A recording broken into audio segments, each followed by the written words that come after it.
Didn't happen in the moment. You were. Do you want to take a break? No, we just started. We don't need a break.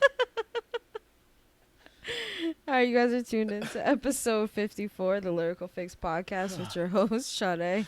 And Kid Pro. What is going on right now? Oh, Sade, what a week it's been. What a week it's been. Oh, God. Oh, let's just get right into it. Lyrical Fix Pod, at Lyrical Fix Pod on IG. You can catch us on Anchor, Audio Mac, Apple, Spotify, and YouTube. Make sure you log on to YouTube.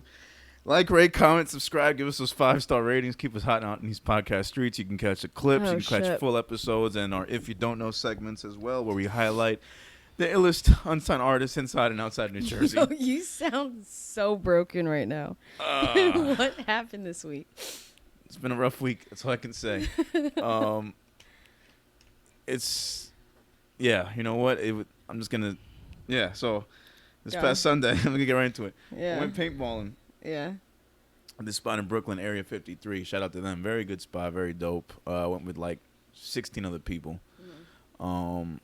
And it was an interesting experience. My first time ever paintballing. And the whole time I really didn't want to go, like weeks leading up to it. I was like, nah, I'm not. This ain't my thing. I don't really feel like shooting people, blah, blah. I get there. I'm feeling a little more confident in myself. I'm like, all right, cool. They give me the paintballs. I get my gun. I wore enough padding to be like, all right, nothing will hit me. Mm-hmm. Got my helmet on. Cool. Start the first game. I played 3 games. Start the first game. Whatever. Getting shot. Trying to figure out the whole landscape and the area and all that. Second game. Felt a little better. Third game, I'm like in my element. I'm feeling like a little kid again. I'm running up to the barriers. I'm sliding, doing baseball slides and shit. Hiding behind shit. I'm feeling like I'm fucking playing Call of Duty. I was about to say, yeah. Yeah. There's this one moment where I slipped behind a car, mm-hmm. and I kind of overslipped it. So I was out in the open, and as I see that, I see 2 guys in the other team, and I quickly jump back. Mm-hmm. And as I get right back up to see where they're at, the sand, because the whole terrain was sand, this shit. I slipped on the sand, and my left leg bent the opposite way. Holy shit. And I fell down. And luckily, I didn't get hit at that moment. I kind of rolled back to the car. I didn't think anything of it. But as soon as the game was over, I guess the adrenaline was still hitting. And it wasn't until like 5 to 10 minutes afterwards that I'm like, oh, something's wrong with this leg. Mm. And my shit is still swollen. It's now been almost 5 days. My shit is swollen still. Mm-hmm. I've been icing it down. I've been putting some CBD oil on it. I tried working out yesterday just to see how it felt. There's no pain, but it's like a weird cracking, and it's just like swollen with water.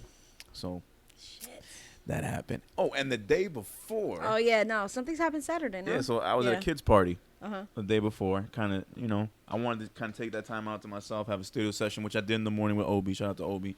Got some stuff done. Mm-hmm. Officially done with features. Done, like, this is a side note, but I recorded the last feature for MC, and I got to focus on my shit now. Like, if it's no disrespect, no shade to anybody, but it's just like I got to work on my shit. So if I go to the studio and I'm paying for the studio time to send you a verse, mm-hmm. like, I can't do it anymore. So unless you're paying me, I got to work on my own shit. Like, that's just straight like that. Or you can put a soundbite or something? Sound like you were. I couldn't tell. I was about to. Oh, okay. Round of applause. Oh, all right. You can probably edit that. Yeah. But yeah. If I'm not getting paid for the verse, and believe me, if you pay me, I'm gonna give you a top-notch verse. Best believe that. But because I need to work on my shit, I can't. I'm not gonna say waste time, but I can't spend any more time trying to help somebody out with their project when I gotta do my own. So unless you're paying me, in album mode now, project mode, yeah. Yeah, so I can't. Everybody, Greg P. I'll just say Greg P. got the last feature for me for a minute, unless you're paying me. So shout out to Greg P. It's gonna be a dope song, whatever he chooses to use it. Good. And that's it. We're gonna go from there. But Saturday after the studio session, went to a kids party. Homeboy had one of them moon bounce joints. Yeah. Inflated himself. So at the end of the night, I'm helping to clean up the party because we were one of the last couples there because there are peoples and shit. Mm-hmm. And early in the day, the dad, had poured a bunch of like little balls, like kind of the McDonald's play whatever, in there. So at the end of the night, I'm like, yo, I'll jump in, I'll clean them shits. The kids are all gone. The guy's back to pick up the moon bounce since we rented it. Yeah. I'm picking them up. Some kids think that it's okay to jump back in there with me. So I'm picking up the balls. I'm falling all over the place trying to pick up these balls, and I'm putting them in a huge sack. Pause, if applicable. This whole thing sounds pause-worthy. So I'm picking up all these balls. Yeah. And one kid steps too close to me where I was jumping and immediately knocks me over. So I fall out of the thing, but I'm still in the thing, if that makes sense. So you're half in, half out. I'm half in, half out. And as I fall out, I go, whoa, with the sack of balls falls on top of me. And on top of that, my head, the back of my head, like, hits the fucking ground. Like, hard as fuck. Like, it was like when your body falls and then your head hits, like, the whiplash effect. Yeah. That happened, hit my fucking head. So that happened Saturday. So the fucking head injury, I'm feeling woozy and dizzy. And then Sunday, my fucking knee. My God. I feel old. I feel fucking old, man. Like, it's it's getting to me. It's catching up, and I just well, been it's resting. not only that it's catching up, but you got injured, so there's that. Twice. I'm injured. 2 days in a row. Yeah, the head thing I was a little more scared of. I mean, the knee is whatever. It's gone down. There's no pain, like I said, but I'm also not going to be sprinting anytime soon. No. Playing any fucking football games or definitely No going more paintballing. paintball. No more. Nah, because I was feeling myself too. I was like running. I was hiding behind the motherfuckers. I was literally doing barrel rolls. Like, every time that I got up, people was like, why are you so dirty? I was the only one that was dirty. I was throwing myself on the floor. I was sliding. You're really getting I was into taking it seriously. Yeah, I was taking it serious. Because when you go in there, I think because I was getting motivated because when I was waiting outside, I saw niggas come in with the fucking Batman bulletproof armor pads. I'm like, is it that bad? And they're like, yeah, you get shot. You never know. I'm like, I can't be that bad. I'm wearing sweats under jeans, under shorts. Yeah. Like, I'm layered up. And these motherfuckers like, nah, this is my first time paintballing. I just went to Amazon and I got myself the padded suit. I'm like, look at these motherfuckers. They're going in. And it was dope to see, but then there was some real professional dudes in there, and I guess I treated it the same. I was really using the environment to my advantage. And, yeah. Wait, did you, like, do the shit, who does it? The roll, and then you kneel and shoot? Yeah, I did all that. Oh, I was on the top of the ramp. God, I wish I saw this. I was laying down, like, I was laying down on my stomach, like, at top of a ramp, just shooting niggas just so they could see me, like, hiding myself. There was, like, a little car. I would, like, keep my head under the car like this and start shooting. But then that backfired on me because I kept getting shot in my helmet. So damn, what is it called? What? Like, it would bounce back. The ricochet? The ricochet, yeah. Yeah, no, I had mad paint all over me, like, in my helmet. I kept getting, because I would only show my face, so the motherfuckers got shots in. And it was fun. It was a really good time, man. Yeah, my brother loved it. I always wanted to do that. Yeah, like a 4-hour block, and just, it was dope. But I was mad dirty. Like, yeah, I was rolling all over the floor. I was having way too much fun. And then I overdid it, man. I got up and just slipped. Damn. Yeah, it sucks, man. So, all part of getting old. And that was the bounce back isn't that fast. Yeah, the bounce back is not that fast. I mean, does your head still hurt? My head does not hurt. I was dizzy and I had to drive home too, which was stupid. I should not have driven home. No. But yeah, it was cool. I was fine. I think it's just a little bump. Yeah. I doubt it was a concussion. No. I doubt it was anything like that. But the knee thing scared me. No, that could have been real bad. Yeah, so I've been keeping it elevated. I've been putting ice on it. But like when you bend it and you feel the water right here, yeah. I was about to do the whole thing myself, but I was I've like fucked up my knees like really bad at work and just standing up all day, so I can imagine. No, yeah, I'm sure. Yeah. Ugh, but I don't know. Because it's not supposed to bend. Because that's what happened. It bent like that. Yeah. And it bent. So. I've busted my ass a few times. Well, I was also a tomboy growing up, so I was always like bike or a fucking skateboard. Yeah. So I was all over the place. I still have like a indent under my chin from when I was going around the corner with my bike too fast, and I literally rolled. It's like I jumped out of a car and rolled. So yeah, I rolled off the bike. And then my mom is there with, I forgot, like a friend or some shit, and they're on the porch, and I just hear like her scream my name and like running after me, and I'm just like, you know what, like this is not funny, but you know like the movies with the guy like the hit and run, like Boys in the Hood, and he's like shaking. I just remember that like, and like, you're like Ricky after he got shot. I was like Ricky. I was shaking and shit. I was legit Ricky. I was shaking and shit. I had blood all over me because this is summertime, so I got shorts. I got like just a plain t-shirt. I was like, I had to be maybe like 7, 8, or I forgot how old I was. Now maybe I gotta see a picture of Ricky bleeding with your face photoshopped on it. I was mad young though. I wish. And then all I remember is like her friend I think picked me up, or this actually could have been like a close friend, like one of my uncles, like, you know, like extended family type shit. And like picks me up, brings me inside, and I just like dying, like with the alcohol and the cuts and everything. But yeah, so I fucked myself up a lot. My ankles I've twisted, like all that. No, not fractured, but you know. I've taken some nasty hits on my head growing up. I don't know if I told you one time I was rollerblading. Yeah. Back when I was I think like 8, 9, in my apartment complex, and so I'm rollerblading down a hill. Yeah. And I'm not thinking anything. I'm just like, okay, there's no cars. I'm straight. And I look down and I see that the shoelaces on my rollerblade are untied. Yeah. So my dumb ass, I kind of slow down a little bit. I look down and I'm tying them as I'm going like 2 miles an hour. Mm-hmm. So I'm not paying attention to anything going on. And I'm finishing tying them. And right before I do the last loop, fucking boom, I fucking crash head first into the garbage compactor, the big green joints. Man, and that's actually happened. The top of my head just hit it, and I fell back, and then hit the back of my head. Thank God, one of my friend's moms just happened to be looking out her window and just saw me. She's like, "Oh my God, are you okay?" And I just could not talk for like a good 30 seconds. Bro, I had a knot on my head from playing Manhunt. Actually, I think that might have been the same summer. Or the summer after. That was a bad summer for you. Well, I was a tomboy. Like I would be all like Ricky style and shit that day, and then the next day be ready to go. Oh, Ricky style. No, I remember we were playing Manhunt, and where I used to live back then, there were also like a lot of trucks and shit. Yeah. So as we're playing Manhunt, and I'm over here like ducking, I'm looking underneath the trucks to see any like feet moving and shit, like looking.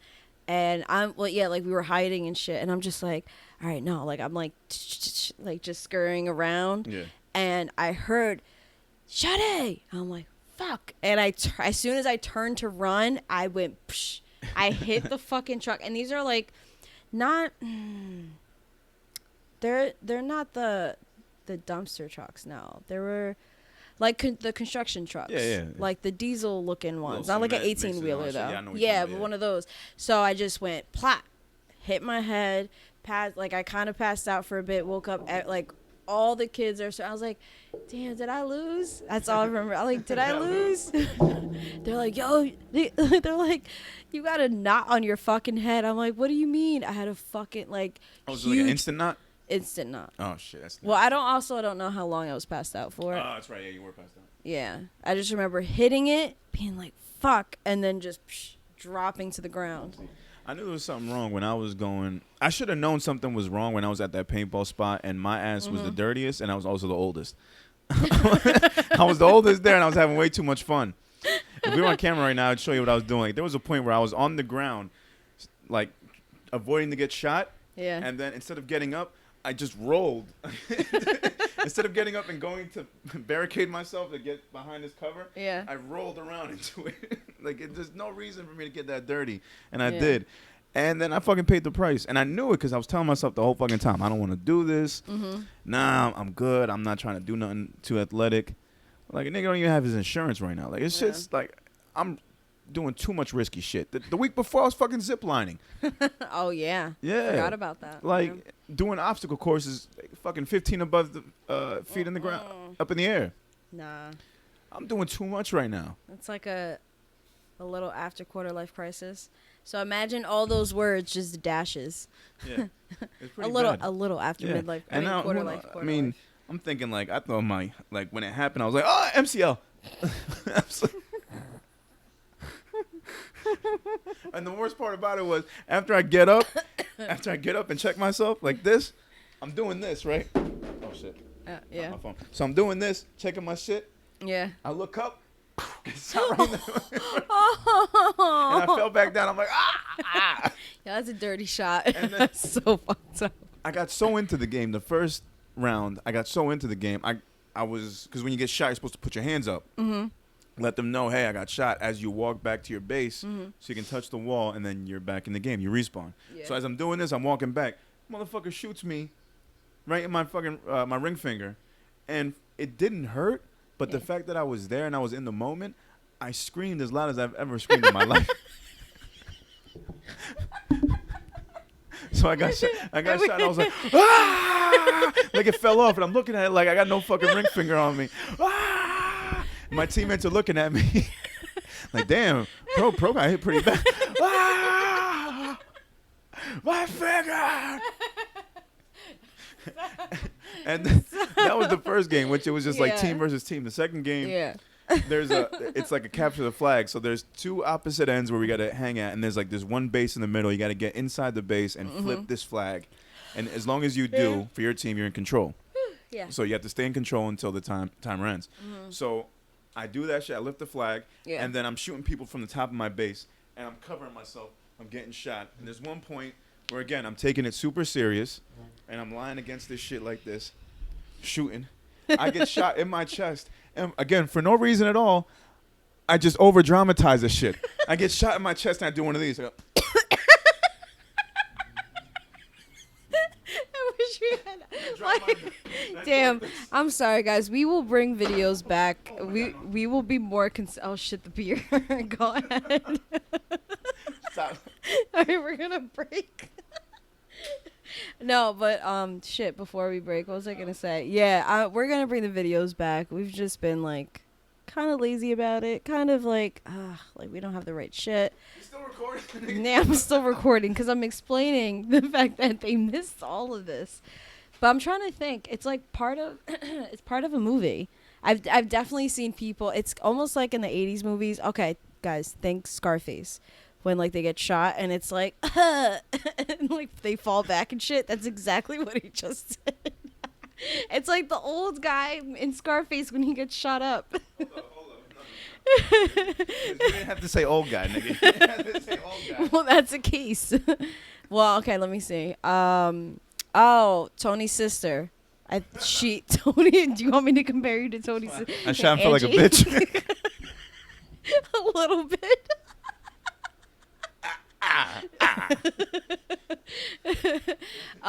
Shit, who was Tony's friend that was fucking Inge?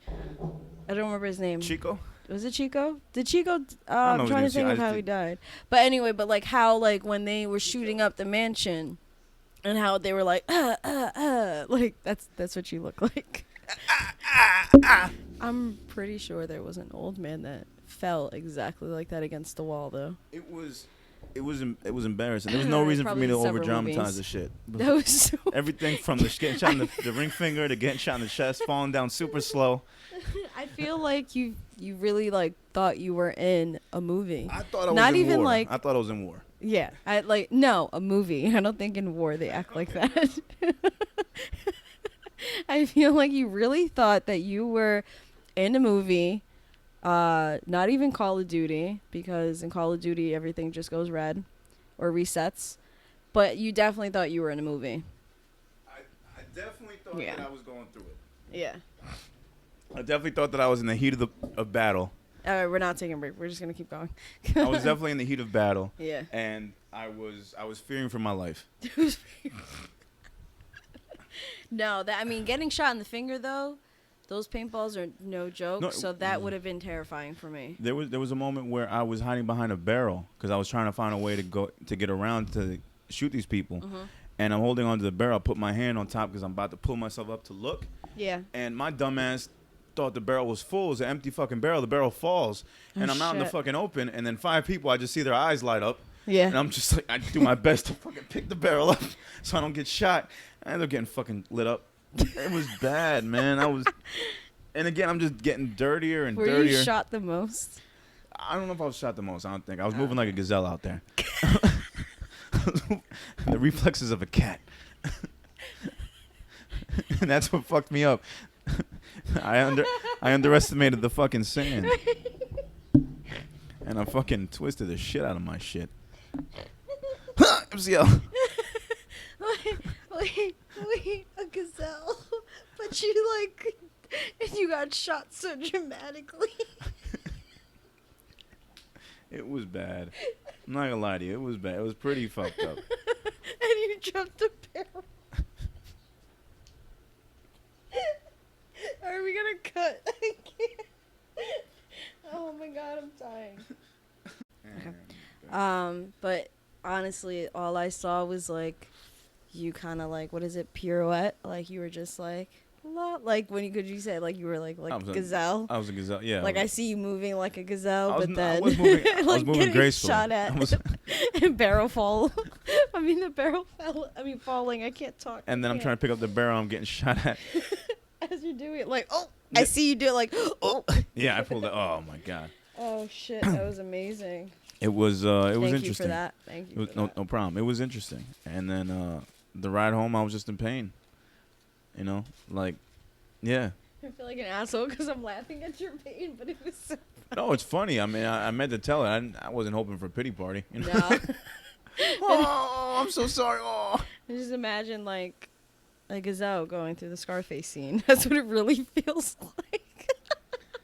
When everybody just gets shot. Yeah. When I got shot, I didn't look so graceful. That's for sure. You're definitely okay now. No.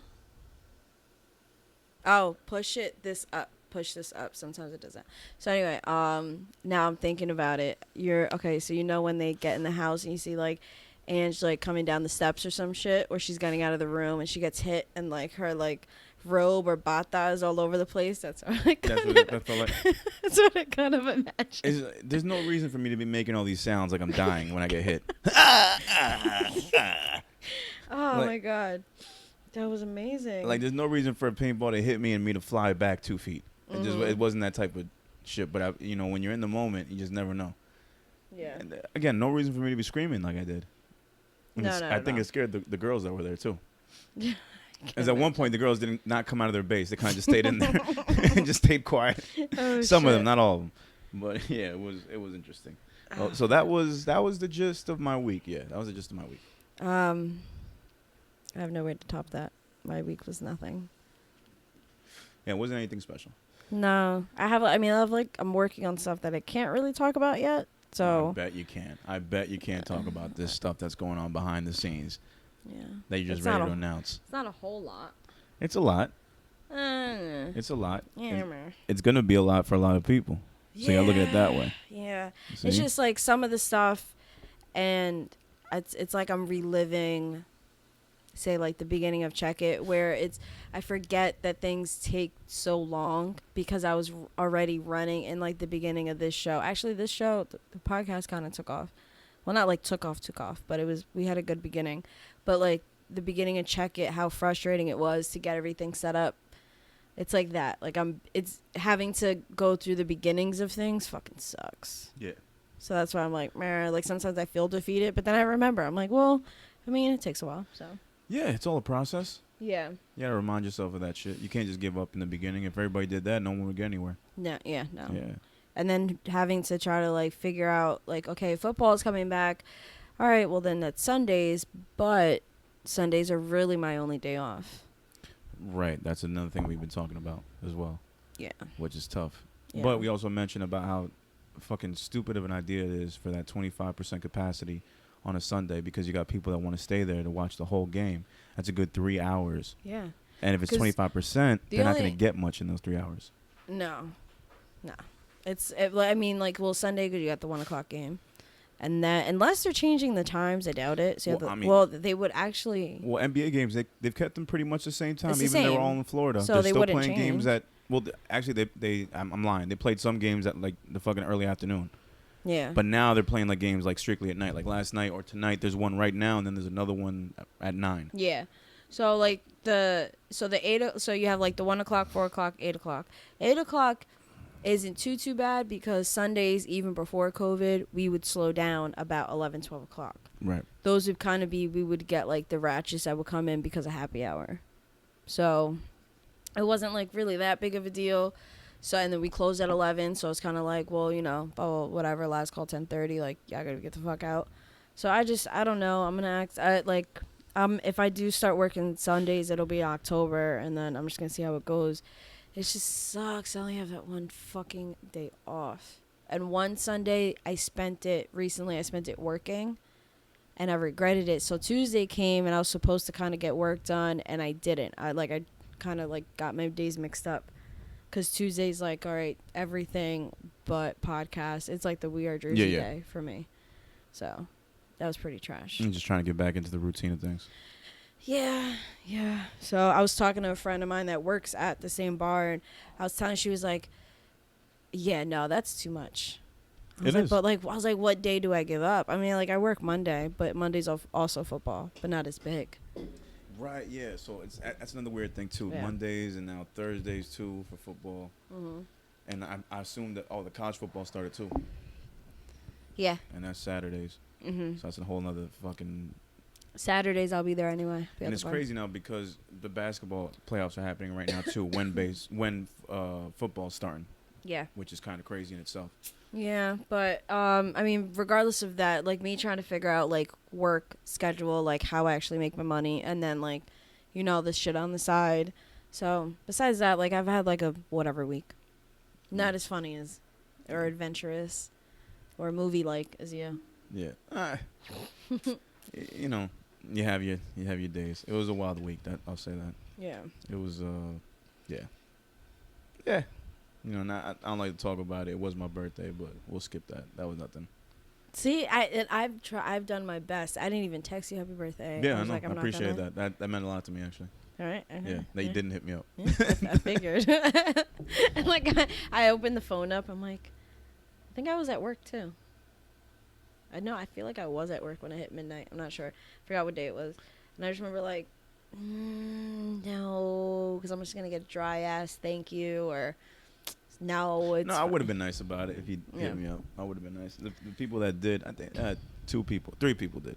Mm-hmm. One is my birthday twin, so he hit me up. Yeah. And then my brother, and then Manny. Yeah. Called me, like right at 12, saying happy birthday. That was cool. And then I got my little cake from the fam. Mm-hmm. Appreciated that, but pretty much spent the whole day doing daddy daycare. Nothing special. I usually try to take that day and kind of like do an activity by myself. I didn't get to this year because of everything going on, but I'll try to find some time Saturday or sundown, I don't know, at some point when I'm not with family. Sure. Because I imagine. But yeah, I like to just take that day and just kind of like do something else. Yeah. do something else by myself, and then just kind of. I remember what you did last year. Last year I took a walk. I think the past year before that went to a driving range. Mm-hmm. I think the 1 year I just played soccer. The other year I just shot some hoops. Like just anything physical, just to get my mind off, something stress relieving, and just do it by myself. Yeah. Like for an hour or so, and just get away from everything, and kind of just, again, I hate using this word, reflect on the year that passed. I'm so over that fucking word. Because this is it's a brand new year for me. This is like my New Year's. So that's how I'm considering it. So this is day 2 of the new year for me. Yeah. Yeah. So. Yeah. Lord.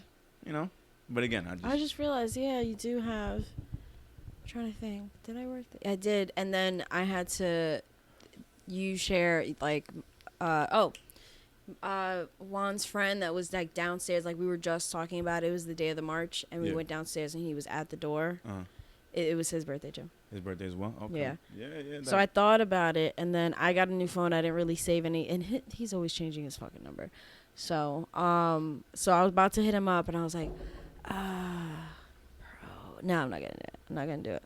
So I was like, I'm not gonna do it. Aw, thanks, buddy. You're the best.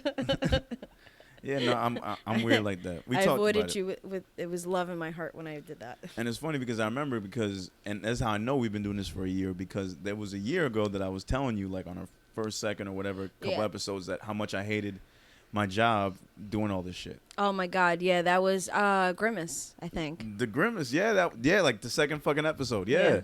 It was just me telling everybody like, yo, like my birthday just passed, like they tried doing this shit at my job when I told them motherfuckers not to, and they did it anyway, and I was mad, and then everybody looked at me like a fucking lunatic. But I'm like, I should at least have the decency. If you really want to do everything that I want to do on my day, and I choose not to celebrate it, you should respect that. I'm trying to think. Did we record on your birthday or no? It was like the day after. I don't think so. No, it was the day after. You're like, yesterday at work. Yeah. So yeah, pretty much. So it's just, that's how I see it. Like if that's what you want to do with your birthday, because for me personally, it's just like I've had a string of bad luck on that day. Yeah. Like so, I'd rather not celebrate it. That's all. It ain't no thing. I mean, it's like if y'all want to shout it out, cool. I'd rather not celebrate. I'd rather not do anything special, because I also just believe, and I said it last year, I don't like the fake love, because a birthday shout out is just something that everybody will say to you regardless, I think sometimes. Like, Yeah. yes. I don't appreciate it. You know what's funny is I realized, I think it was maybe Guess's birthday. I mean, he knows I love him, but I think it was Guess's birthday where I'm like, should I do a post? Meh. And it's everybody's it's like almost everybody's birthday where I'm like, should I do like a post for it? I'm like, nah, I'm good. Nah, I just like, I don't know. I've never been the post type of guy for a birthday. I'm the guy that'll just hit you up. I'll text you. Yeah. Separately. I'll text or call. I just always feel like an asshole when they do a post for me. And then you don't do it back. So I'm like, all right, so the next birthday I'll do it. Then I never do it. Yeah, nah, because I don't need all that extra attention because it's just like, nah. Mm-hmm. And then I noticed that's a way for people to reach out to you if you're not in good terms with them. And then that's their in to try to talk to you again. Or when you get a new car and they want to reply to stories. I wasn't going to say all that, but yeah, that's the way. Like little things when certain events, little things happen, people that are no longer cool with you try to find their in to speak to you, because if it wasn't for that, no event happening, they wouldn't know what to say to you. So this is their way to be like, hey, and then try to take it from there. And I'm like, nah, I don't want that. I'm good. I don't need to hear from people that I don't usually hear from just to tell me happy birthday. I don't like that. True. You have a point there. Yeah. So I mean, that's one of the reasons why I don't like it. Especially at my job, like to get a card full of happy birthday love, you would think that, everybody would like that. Who wouldn't? Me personally, I don't, because I know all the motherfuckers in there that signed it, I'm not especially cool with. So just give me some bullshit, whatever. Yeah. No, I'm cool off that. Yeah, I'm cool off that. But that's just me. I'm weird like that. Oh, Mr. Grouchy. Yeah, exactly. Mr. Grouchy came back with a fucking bum knee. You gonna see me in a fucking cane. Hey there, fellas. Have you heard about the local sports team? Everybody, my name is Kid Pro. I fucking hate you. Here to do a couple ditties for you. You're gonna do that tomorrow? Let me know if you heard this one. It's called Never Stop. Are you doing that tomorrow? I might have to, the way I'm feeling. I got a good one for you. Actually, I think that might be funny tomorrow. Everybody say, hey. So stupid. Ho. Hands up. Oh, shit. I was going to say, do you want to break and then get to topics? Let's do it, yeah. Right. And we're back. Okay, so we were just hearing some footage. Shout out to Gillie Da Kid, $1 Million Worth of Game podcast, Gillie and Wallow. They recently got a phone call from Rainbow Man, who's been calling up different outlets trying to get an interview to speak his piece. Now, it's crazy that a snitch wants to go out and still snitch some more and give away more information. So, yeah, you could believe why a lot of these outlets have said no. But, of course, in this type of game, in this industry, there's always somebody that's going to take the cheese. So Homeboy has already gotten his interviews out with, I believe, Shade Room and some other outlets trying to tell his story, trying to justify what he did. But we've already been through this before. But before he got that actual chance to speak his piece, if you want to call it that, there was footage of him calling up Gillie at the $1 Million Worth of Game podcast and trying to plead his case. And that apparently was filmed by someone in that room. And it's been put out on the internet for everybody to see. So I believe Rainbow Man didn't want this combo to be put out. I feel like it was I thought it was a phone call because you see him going towards the phone to hang up. And he's like, nah, I'm going to let him speak. But then I couldn't tell if it was a voicemail because you'll hear his reaction to it. Like, blah, blah, blah. Maybe an audio message. Possibly.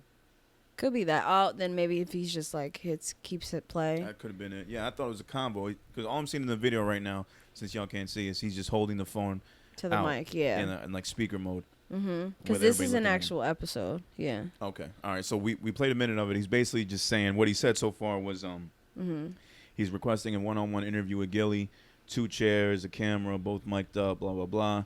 He's now beginning to shit on the other outlets like Academics and Joe Budden, saying that they are not doing shit if they don't get this this content. Art. Yeah, and if he were to do it with Gillie, or if Gillie were to agree to do it, it would be the biggest thing that he's ever done. It would get the most views, the most ratings, the most engagement, blah, blah, blah. Which, not to play devil's advocate, when he's been on interviews before, when he was the hottest thing going, those places really did get the most views and most traction. Like when he went on Breakfast Club, that really is one of the biggest interviews they've ever had. Yeah, and he's not a dumb guy. Well, he wasn't a dumb guy. Like his interviews weren't. I never actually watched. I saw highlights, but I heard a lot about them. And he can talk. Don't get it twisted. He can talk. He's a smart kid. I'll say that much. And to do what he did and to be in the position he was, you had to be smart for that. Yeah. Because no matter how you slice it, the kid did manipulate. Yeah. A whole gang. For his doing, so he can get ahead, but it backfired obviously. And also, not to mention, he was projected to sell 150,000 sales total, whatever album sales of his album Tattletales. But because of the whole bundling and merchandise, he lost a bunch. Yeah. Lost a bunch. So his projections went way down. Like 100,000. Yeah, he's only projected to sell maybe between 30 and 50,000. Yeah. Yeah. So not that great. No. Not that great. It's actually, those are the numbers that he usually laughs at other rappers and he trolls them with. So now it's coming back to him. Yeah. But of course, he'll turn around, I'm sure. So let's hear the rest of this audio clip. All right, ready? Everybody's waiting on that interview, and it's a one-on-one. Tekashi 6ix9ine, Barbara Walters, Gillie Da Kid, right there, one-on-one, no censor. Don't hold back, nigga. Like, you know me, nigga. I met you, nigga. Like, you know what I'm saying? Don't hold back. Yo, I know you know what you did. It's not justifiable. It's not this, that, and the third. Gangster. Like, you know what I'm saying? At the end of the day, you a grown-ass man. I'm a grown-ass man. My respect to you. Can't vouch for no rat shit. It is what it is. Your respect to me, it is what it is. But at the end of the day, this is what the people want. You got to give them what they want. You a voice of the streets right now. You know what I'm saying? So, just for the record, I know I'm the voice of the streets. You ain't gotta tell me that. I've been the voice of the streets for 20 plus years. Second record, the biggest thing I ever did in my life. His face. Was the birth of my kids. Shout out to Dayana. Shout out to Kayed. Shout out to Devin. Shout out to kids. Shout out to Talib. Shout out to Nala. It's a lot of kids. That was the biggest things I ever did in my life. Yeah. I was wondering if he was going to stop.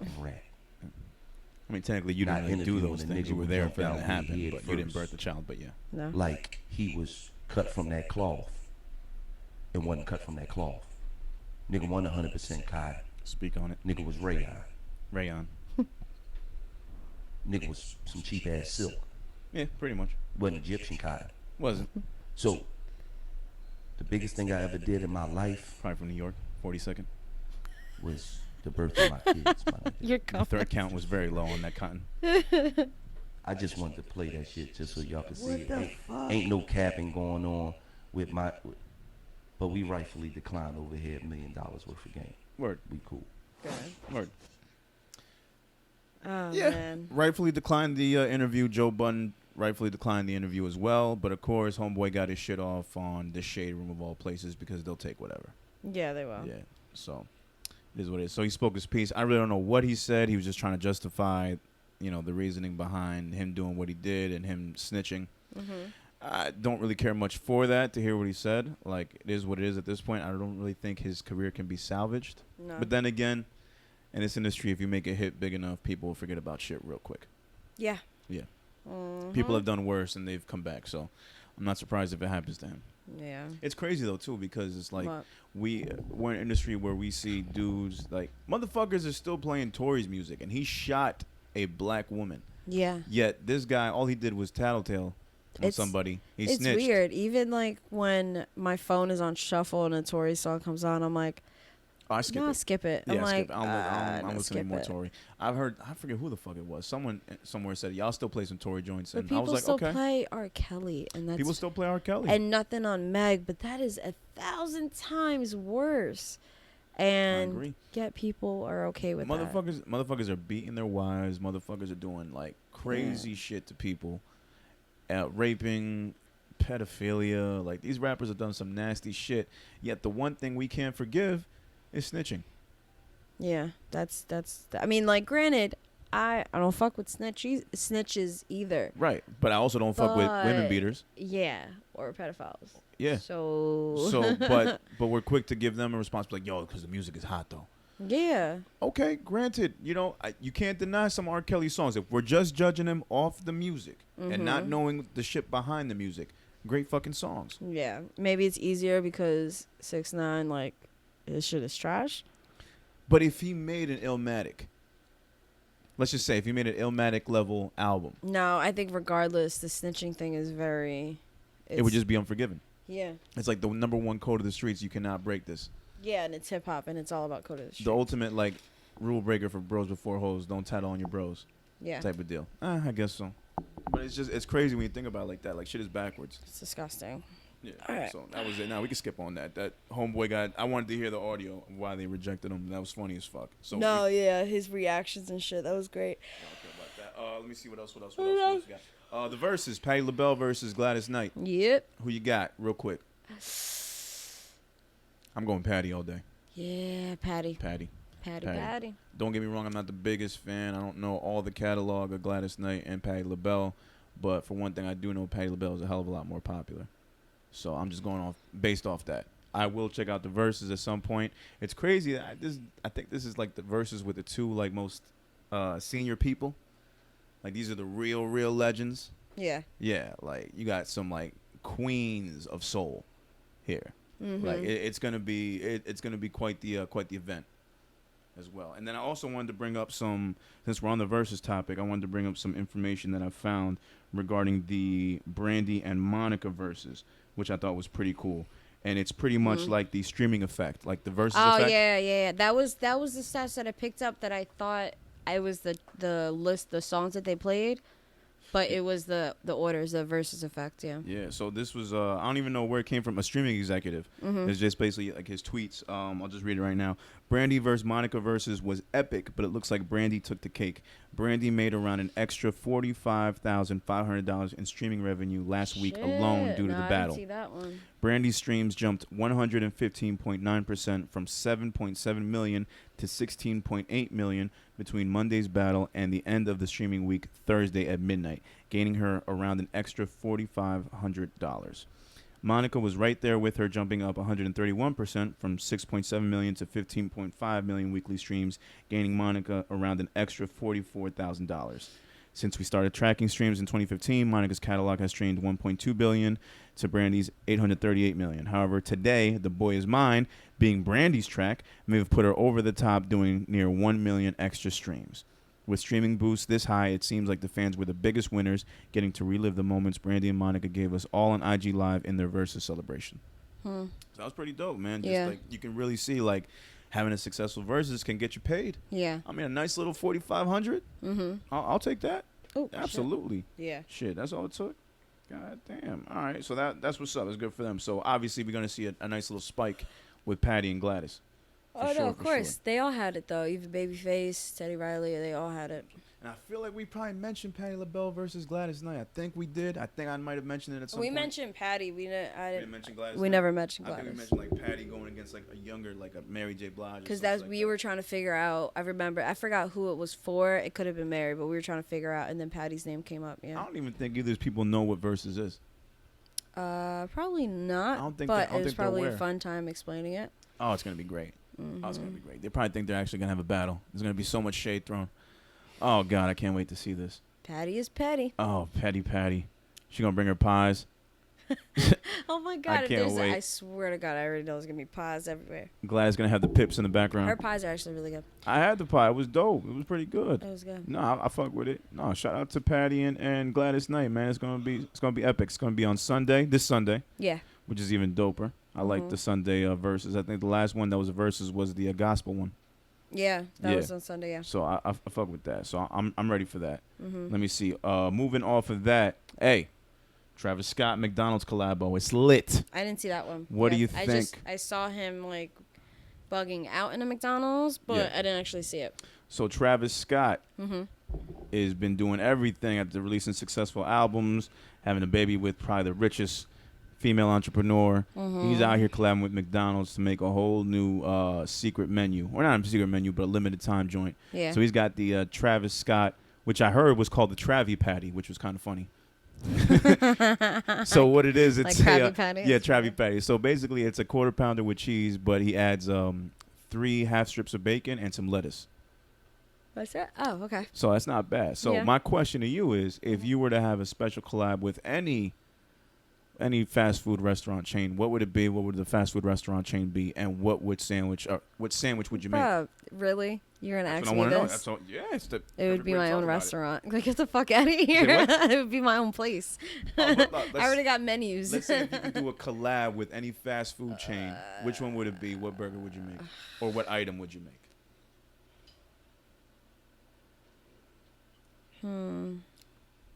It wouldn't be fast food. Nigga, I know, I get it. It's a hypothetical. question. I know, but I'm really like, You suck at this. I'm gonna say. I really do. I'm good. I mean, I'm good at hypotheticals, but like, this one's trash, bro. I'm trying to think. I really thought I had a good question too. It's not the question itself. I'm sorry. Okay. Made me feel bad. So it's such a shitty question. I can't answer it.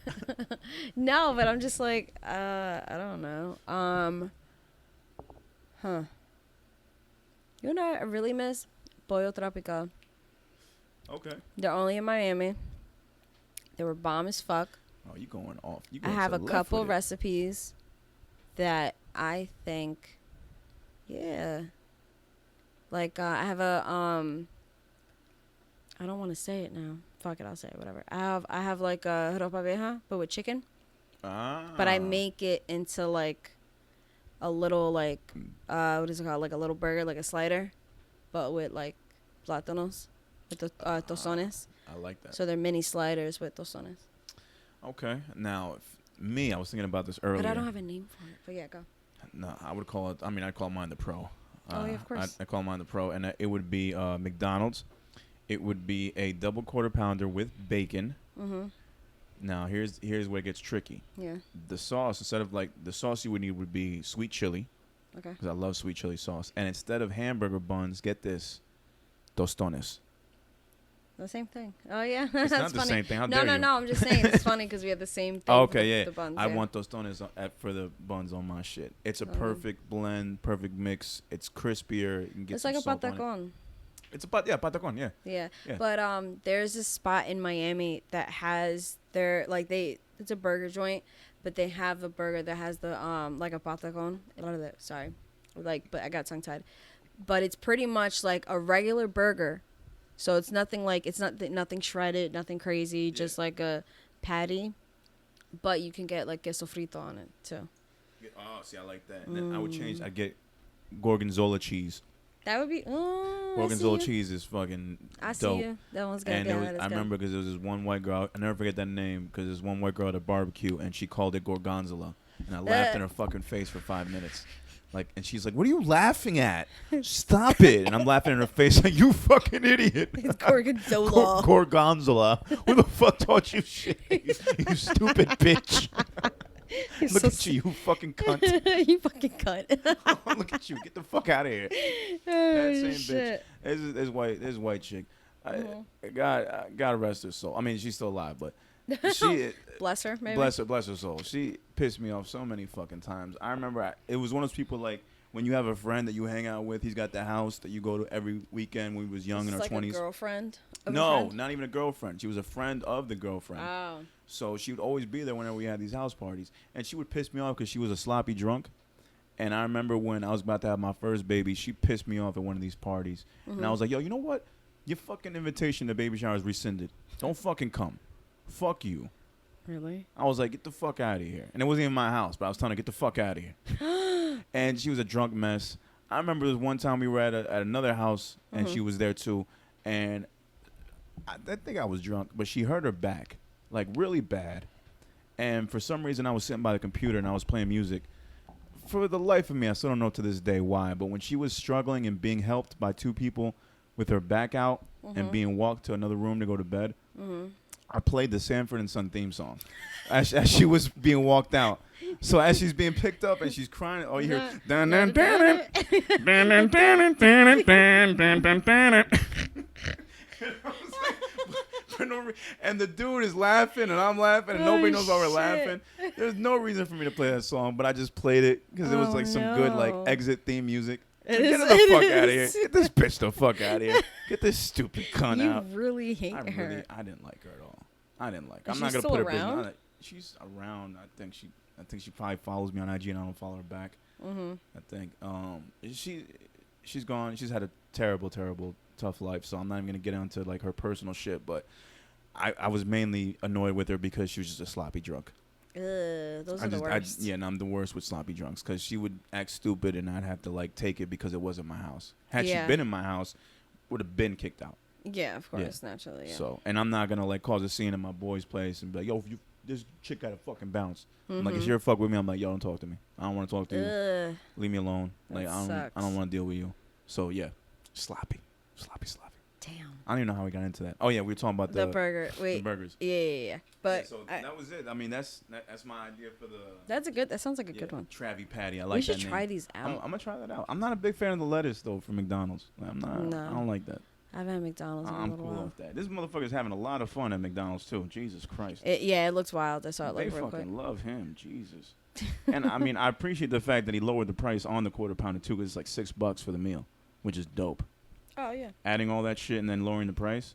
No, it's gonna be good because people are gonna buy it anyway because it's a Travis. Oh, it's a Travis Scott. Hell yeah, man. People are gonna buy that shit.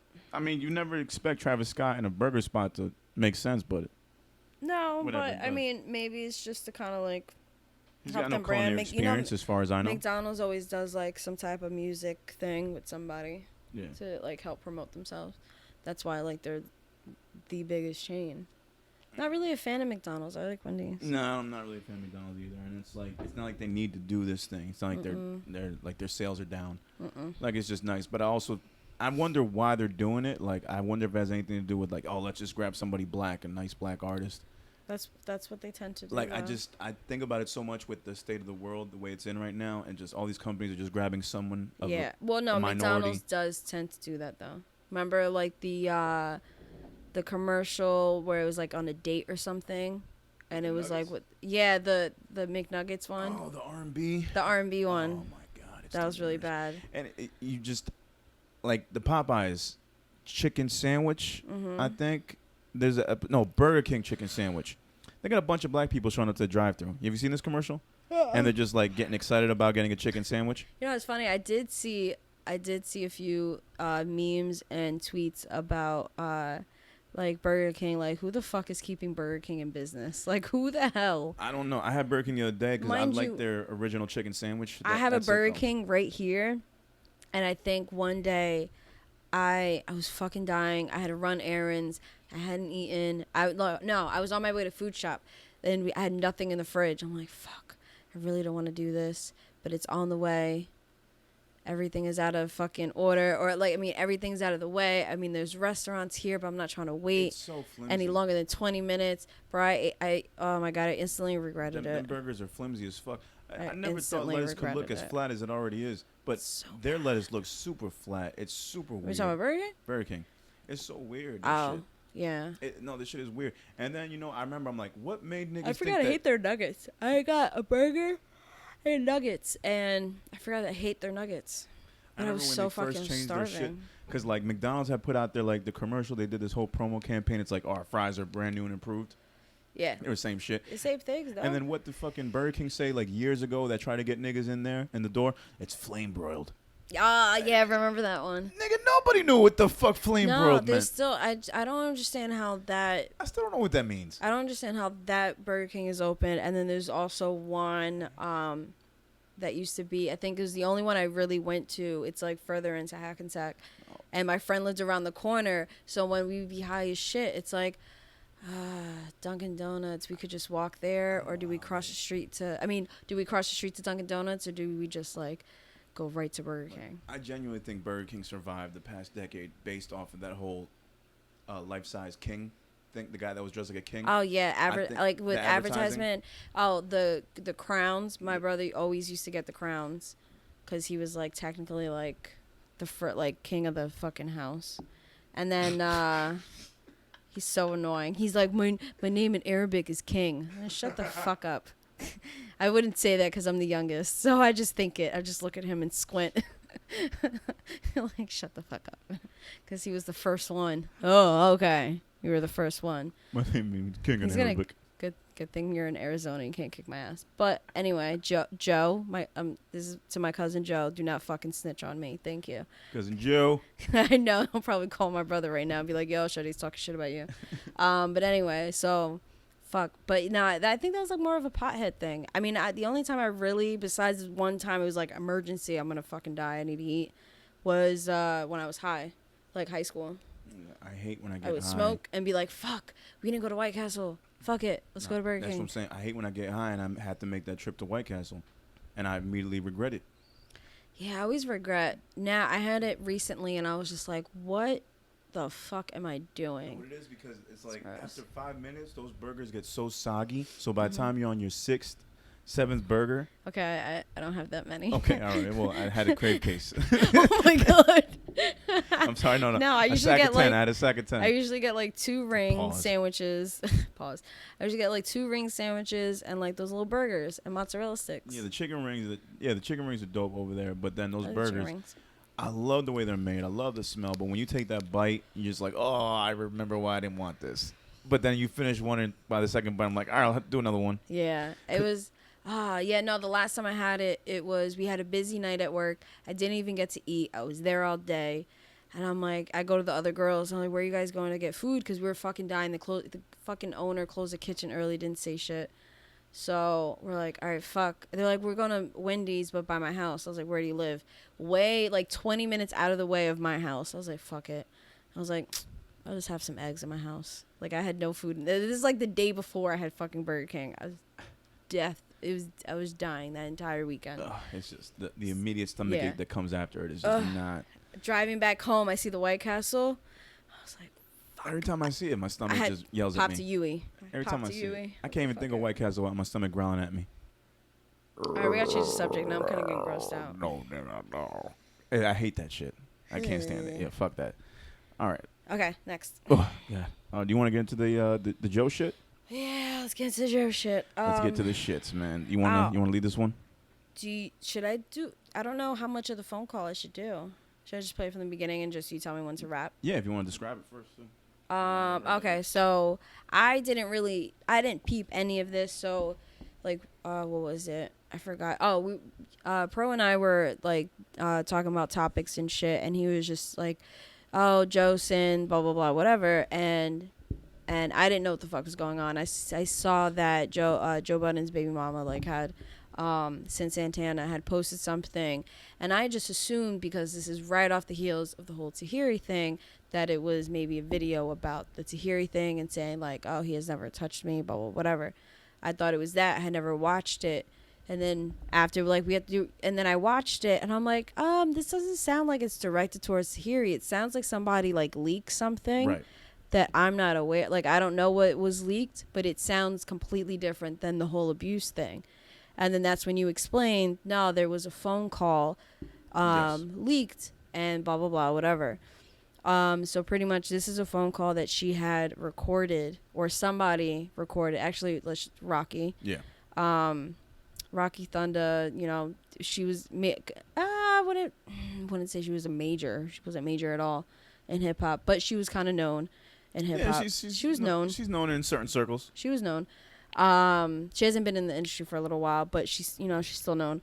But she was working. She did manage Sin, I think, like around the time like they broke up, Sin and Joe.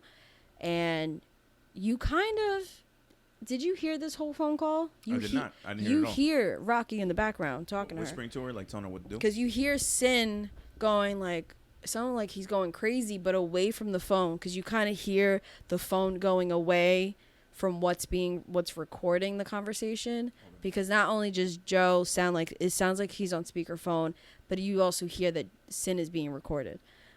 And then it sounds like, so Rocky's recording all this going on, and you hear them whispering to each other. But it definitely sounds like Rocky. All right, let's hear this bullshit. Yeah. Thing that we're discussing, I swear it would just feel so much different if you and I could talk. We're talking. Audio is fucking horrible. Come on, man. Come on, cut this shit. You know what I'm saying? Like, stop. Oh, you want me to, you mean in person so you could chase me again and drag me? I'm good. Sin? Oh, shit, all right. I didn't know it was there. Oh, yeah, we're there. I laid a pan on you and dragged you where? What? Where did I drag you, son? You must have been drunk still, right? No, I was not drunk. I'm very aware of what was happening. Joseph Anthony Budden Jr. Joseph Anthony Budden Jr. Let's not play these games, please. Let's go back to the baby. Ooh. Okay, I see what's going on.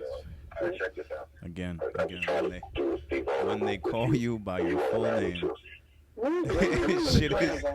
Listen to me. The lawyers are going to drag this, and I am in support of the lawyers dragging it. So, what would you like me to do? I'm in support of it. Listen. No, okay, finish your sentence. The lawyers are going to drag this and what? You're in support of it and then what? I'm in support of the lawyers dragging it the way that they are.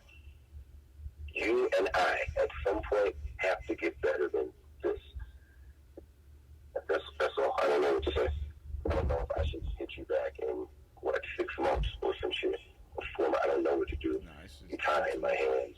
Every possible avenue you're getting, like... The chase and drag shit was the only thing that was important about it. Nah, and then, the part of... It's later on that you hear, like, she gets him riled up, and then she puts kind of like the phone away, like to the side, so his volume kind of lowers a little bit, like you hear it in the distance, like you can literally tell she's putting it away, and she goes like, oh, he's going crazy or some shit like that, and then you hear whispering, and then you hear more whispering, and then Sin kind of giggle and shit. All right, it's a crazy situation. Oh yeah, without a doubt. And now it's led into Joe did an IG live speaking his piece about what was going on. Mm-hmm. It's at this point it's a he say she say thing. Oh, I said it right that time. Yeah, look at me, check me out. And it's nasty on all accounts. I mean, I feel bad talking about this to begin with, but yeah, someone's lying here, obviously. Yeah, and from the outside looking in, this looks like a crazy ass smear campaign by Spotify on Joe. Yeah. Like, so they're well, let me play this. So Rocky, with her slimy, nasty fucking ass, slithered her way into a very vulnerable, impressionable, hurt, and emotional Cynthia. There were threats to take me to court for child support. Oh, by the way, I kind of chopped it up. And if you're unfamiliar with how that goes, when you are looking to go to court for child support, you paint the most horrible, most horrific, most nasty picture that you could possibly paint to make someone appear away in the eyes of the court. Me, I was real fucked up during this time, man. I was real hurt because of how I feel black people, black men in particular, are viewed in court. And I was dealing with a young partner who maybe didn't view things that way necessarily.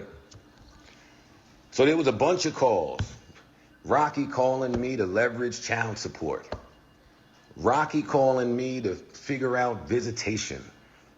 Rocky calling me to tell me how my son's mom feels. When the only person who possibly had these papers and this phone call, which is Rocky, leaked this stuff. I'm not certain if somebody's paying her. I don't know who's on the squad. I don't know shit. But when she leaked these things, I thought it would be best for me to shut up and actually let Sin speak to my character, speak to the man that I am, speak to the father I am, just speak to who I have been for mad long. And for whatever reason be, keep these ghetto, goofy bitches away from me, please.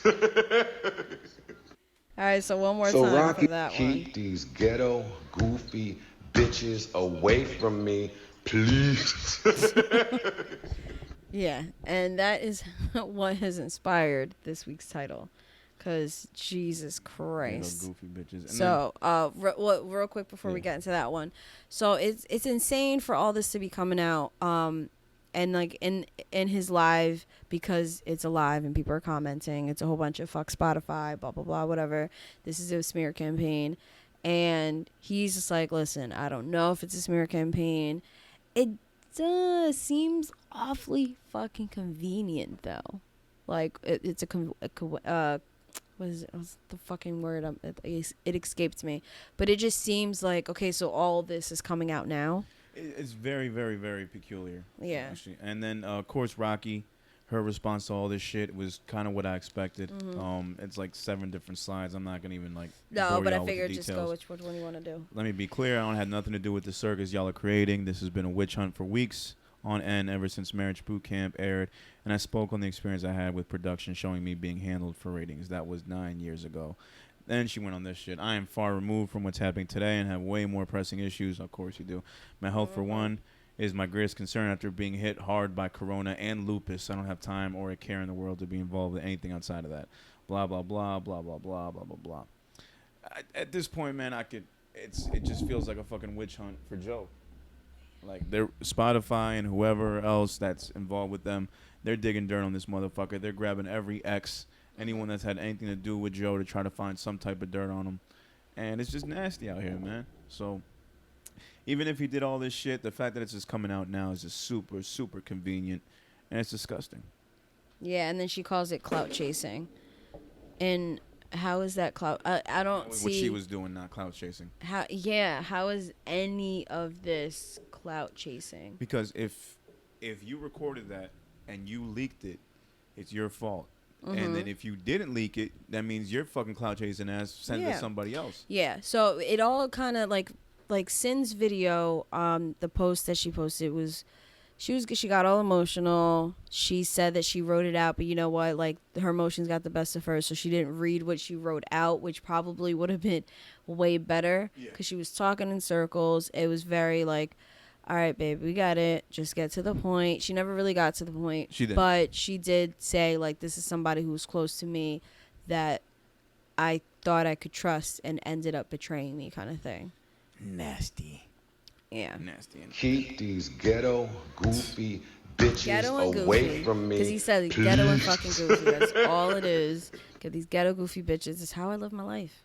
If that's not me, I don't know who That's is. got to be on the shirt, too. Get these ghetto, goofy bitches away from me. Joe, you heard that? Ghetto and goofy. Oh, wait. Get these ghetto and goofy bitches away from me. Okay. Get them away from me. Get them. I just can't. I can't no more.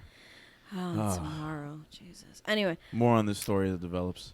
Nah, I don't think it's going to develop anymore. Well, I mean, Rocky already deleted all her shit. After this. True. And I'm sure more dirt will come out on Joe. True. Because, I mean, the whole thing, the nastiest part about this, the dog. I forgot to include that part in the live. Yeah. And then I heard, I don't know the validity of this because I didn't check, but there was a clip of Joe where he was rubbing Rory's dog, who happened to be on the episode. Yeah.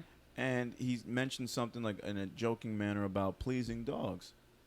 And that was taken way out of context. I remember that episode. Yeah, so apparently that episode itself has been taken down, removed by Spotify, so you can't even find the episode.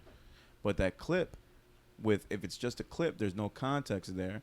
It makes him sound like he's a fucking nasty, like, guy that's into bestiality, when that's just not the case. He was telling a joke about how he likes to rub his dog out. I don't know, man. Like, nowadays it's like these people want to take anything and just run with it. And it's just it's unfortunate because all they do is really joke on there, and you can tell when they're talking about serious shit because they're not laughing. But if they're laughing, they're joking, and like, oh, like be like, that's wild, man, da da da. But then people take and run with it. But it's like, you can't joke even on your own platform. You can't joke. You have to say sarcasm, or they say comedy styling. Yeah. Comedy styles. Yeah. Like, it's all comedy. It's all jokes. Yeah, That makes me think of, like, yo, what if we blow up in, like, 10, 20 years, and then they come back, like, yo, Pro and Sade had a podcast back in the day called Lyrical Fix, and Pro said something about, you know, peeing on people or something on the beach. In the ocean. Being in the ocean. Is this the type of guy you want as, you know, as the head of your company? I'll be like, really? Now, granted, I wasn't joking at the time. It happened. But still, really? You're going to block my shine over that? What are you going to do? I mean, I pee in the ocean. Get over it. Yeah. I mean, we get enough hate. We get a small amount of hate. We get a small amount of hate. I'm small not going to say amount of hate. Not enough. Small amount of hate. We're not that important yet. No, we're not. But still, for people that's just starting out, we get way more hate than we should. That's what I'm thinking. Like, we don't do anything. We mind our business. We're not hurting nobody. Man. But like so imagine being on that scale, like. But he seems to have mad supporters, like. And he's got thick skin. he does have thick skin. He laughs it all. He's like, man, get the fuck out of here. There's only so much that a person can take when you're being attacked like this. Especially, your character's being attacked. Yeah. Like, this is going to affect But him. the JBP fans, man, like, they ride for him. Yeah. They ride for him. But it's like, I mice. heard the other sides of the story. Like, Joe should have a lawyer look at the contract. Joe should have a team of lawyers to look at what's going on, find out what he can get, what he can know, what he's not allowed to know. In turn, like with the original Spotify deal. With the original Spotify deal, because yes, granted, his thing is it was all the right. First of its kind. You are on a 2-year deal. Mm-hmm. You surpassed their expectations, the predictions, like, greatly. So at the end of the 2-year deal, or at the end of the first year of the 2-year deal, you felt as though you should have been compensated. You weren't. Granted, okay, you feel like it should have been done. Things weren't specified. Weren't specified, but at the same time, if you sign a contract, there really is no legal obligation for them to fucking gift you anything. No, and I think it wasn't in that sense that they saw it as like, oh, like you guys didn't stick to the contract. That because in that case, if it was them going against the contract, that means that if Spotify did it, that means they broke it, so that means they could get out of it. Yeah. Because the moment contract is broken, it's like, okay, it's done. Somebody's getting sued for money. But in that case, it didn't break the contract. I don't think that was the problem. It was just you're literally making it rain on everybody else but us. And let's look at this the other way around. Not to play devil's advocate, but let's just say that they didn't surpass expectations and they did really shitty. Yeah. Is Joe going to give that money back that he was given? No. He's not going to give it back and be like, here, guys, I didn't set expectations, so I'm going to give you 60% of the cash back. No, he's taking that shit. So when it's the other way around, you can't expect them to give you more money there just because you've surpassed expectations, just because you're the #1 podcast. Granted, but you already signed a fucking contract. Yeah. Were bonuses in the contract? I wonder. No, they weren't. That's why they said, like, they offered them Rolexes. Yeah. Like, they asked for vacation time. They didn't get it. But this is something that should have been coordinated when you first signed the deal. It should have been. Like, if they're going to tell you, like, all right, we're going to sign a Spotify deal. We want you to do 2 shows a week. Granted, that means you guys are going to be at your home base or your recording spot a lot longer. You can't just take a break in the middle of the week and come back, because you got to come back 2 days later and do another episode. Yeah. So, because they literally they record it in the same place. Every episode besides their outfit is the same. Right. So I'm thinking about, like, in terms of you and me, if we were hired by Spotify to do 2 shows a week, you and me both, we can't just leave in the middle of the week. Yo, I'm going out to Miami. I'll be back next, by Wednesday for the Thursday show. No, I got to be back in 2 days to do the Saturday show with you. So at some point there, you would think between the 4 of them and whoever their management was, they should have said, hey, you know what? We probably might get tired. We should look into, like, what our vacation situation is. Well, he does say it. He said he was like, I'm the type, I just work. Like, I'm not. And there you go. So when he's not thinking about it. He doesn't mention those little things, because that's stuff that I would want to know. Hey, are we going to get vacations? Are you going to, can we take 2 weeks off to not record and just live life away from here, decompress? Yeah. I feel like the more and more this comes out, I feel like he didn't do that. No. And now he was looking more to, like, structure a new deal. This is going to be the first type of deal. It's going to, like, of its kind, blah, blah, blah. Not a whole much you can negotiate when you're doing something like that.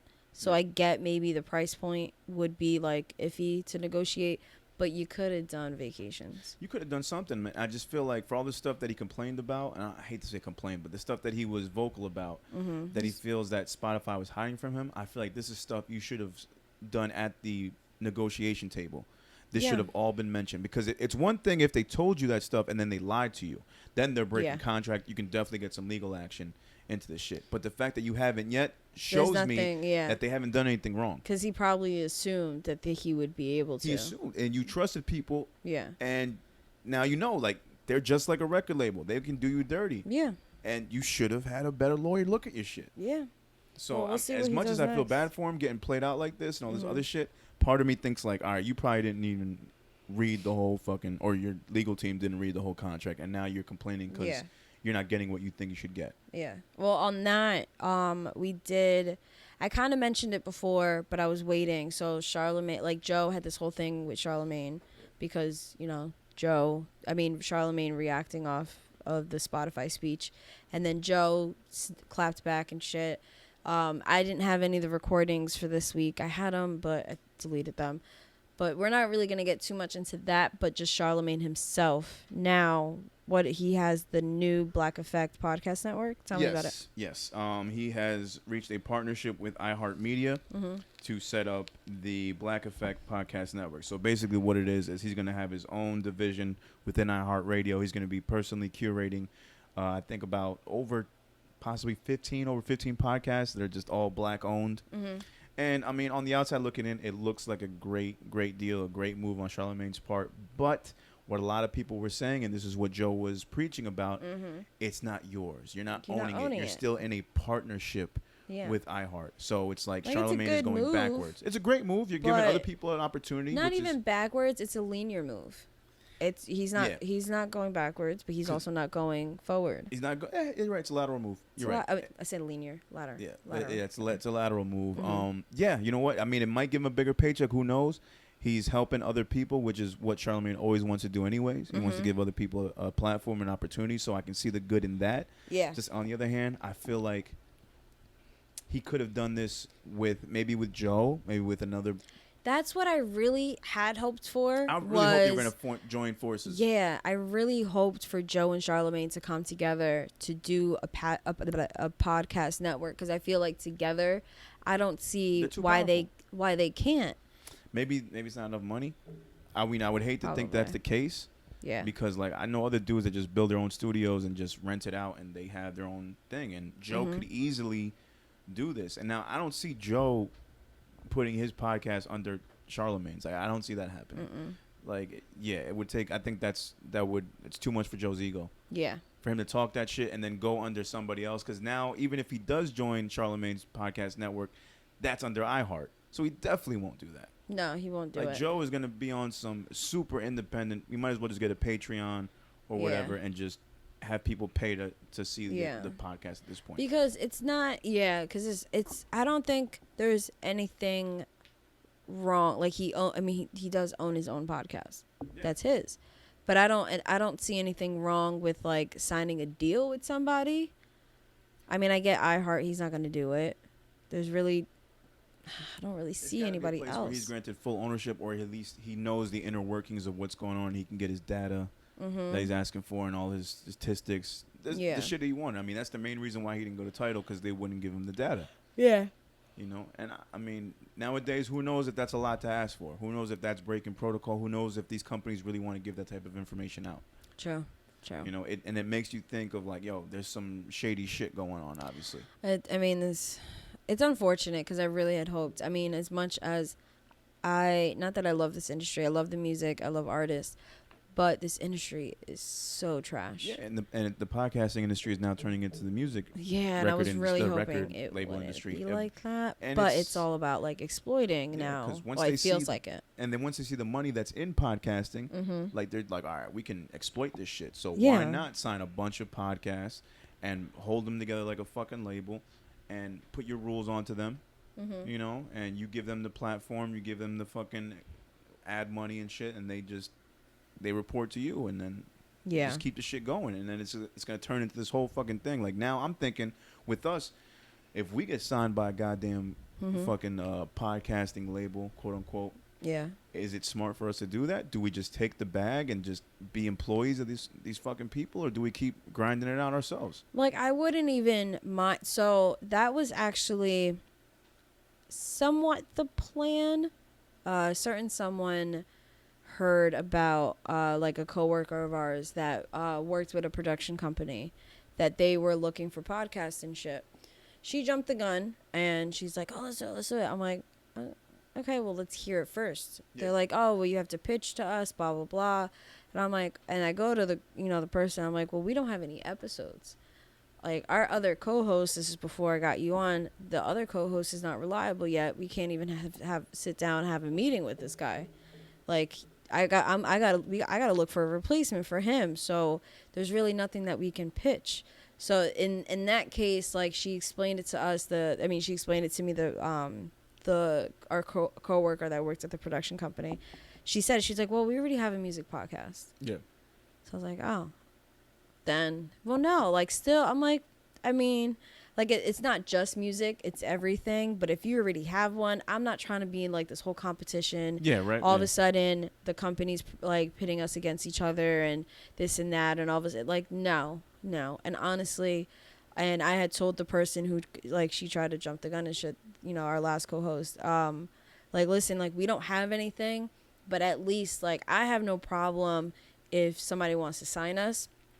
Honestly, like depending on terms and all that shit, but I would rather us have control of everything instead of all of a sudden it's like, well, you guys need to stop cursing, or you curse a lot less, or you can't talk about this, you can't talk about the that. Restrictions, the rules. I didn't want restrictions. And like my coworker, she didn't say anything, but she didn't know too much about the podcast part of it. She just said like, I work at this production company, blah blah blah. That's it. Yeah. And I heard like they're doing this. I don't know too much about it. It's still new. It's still in the works. We just signed one.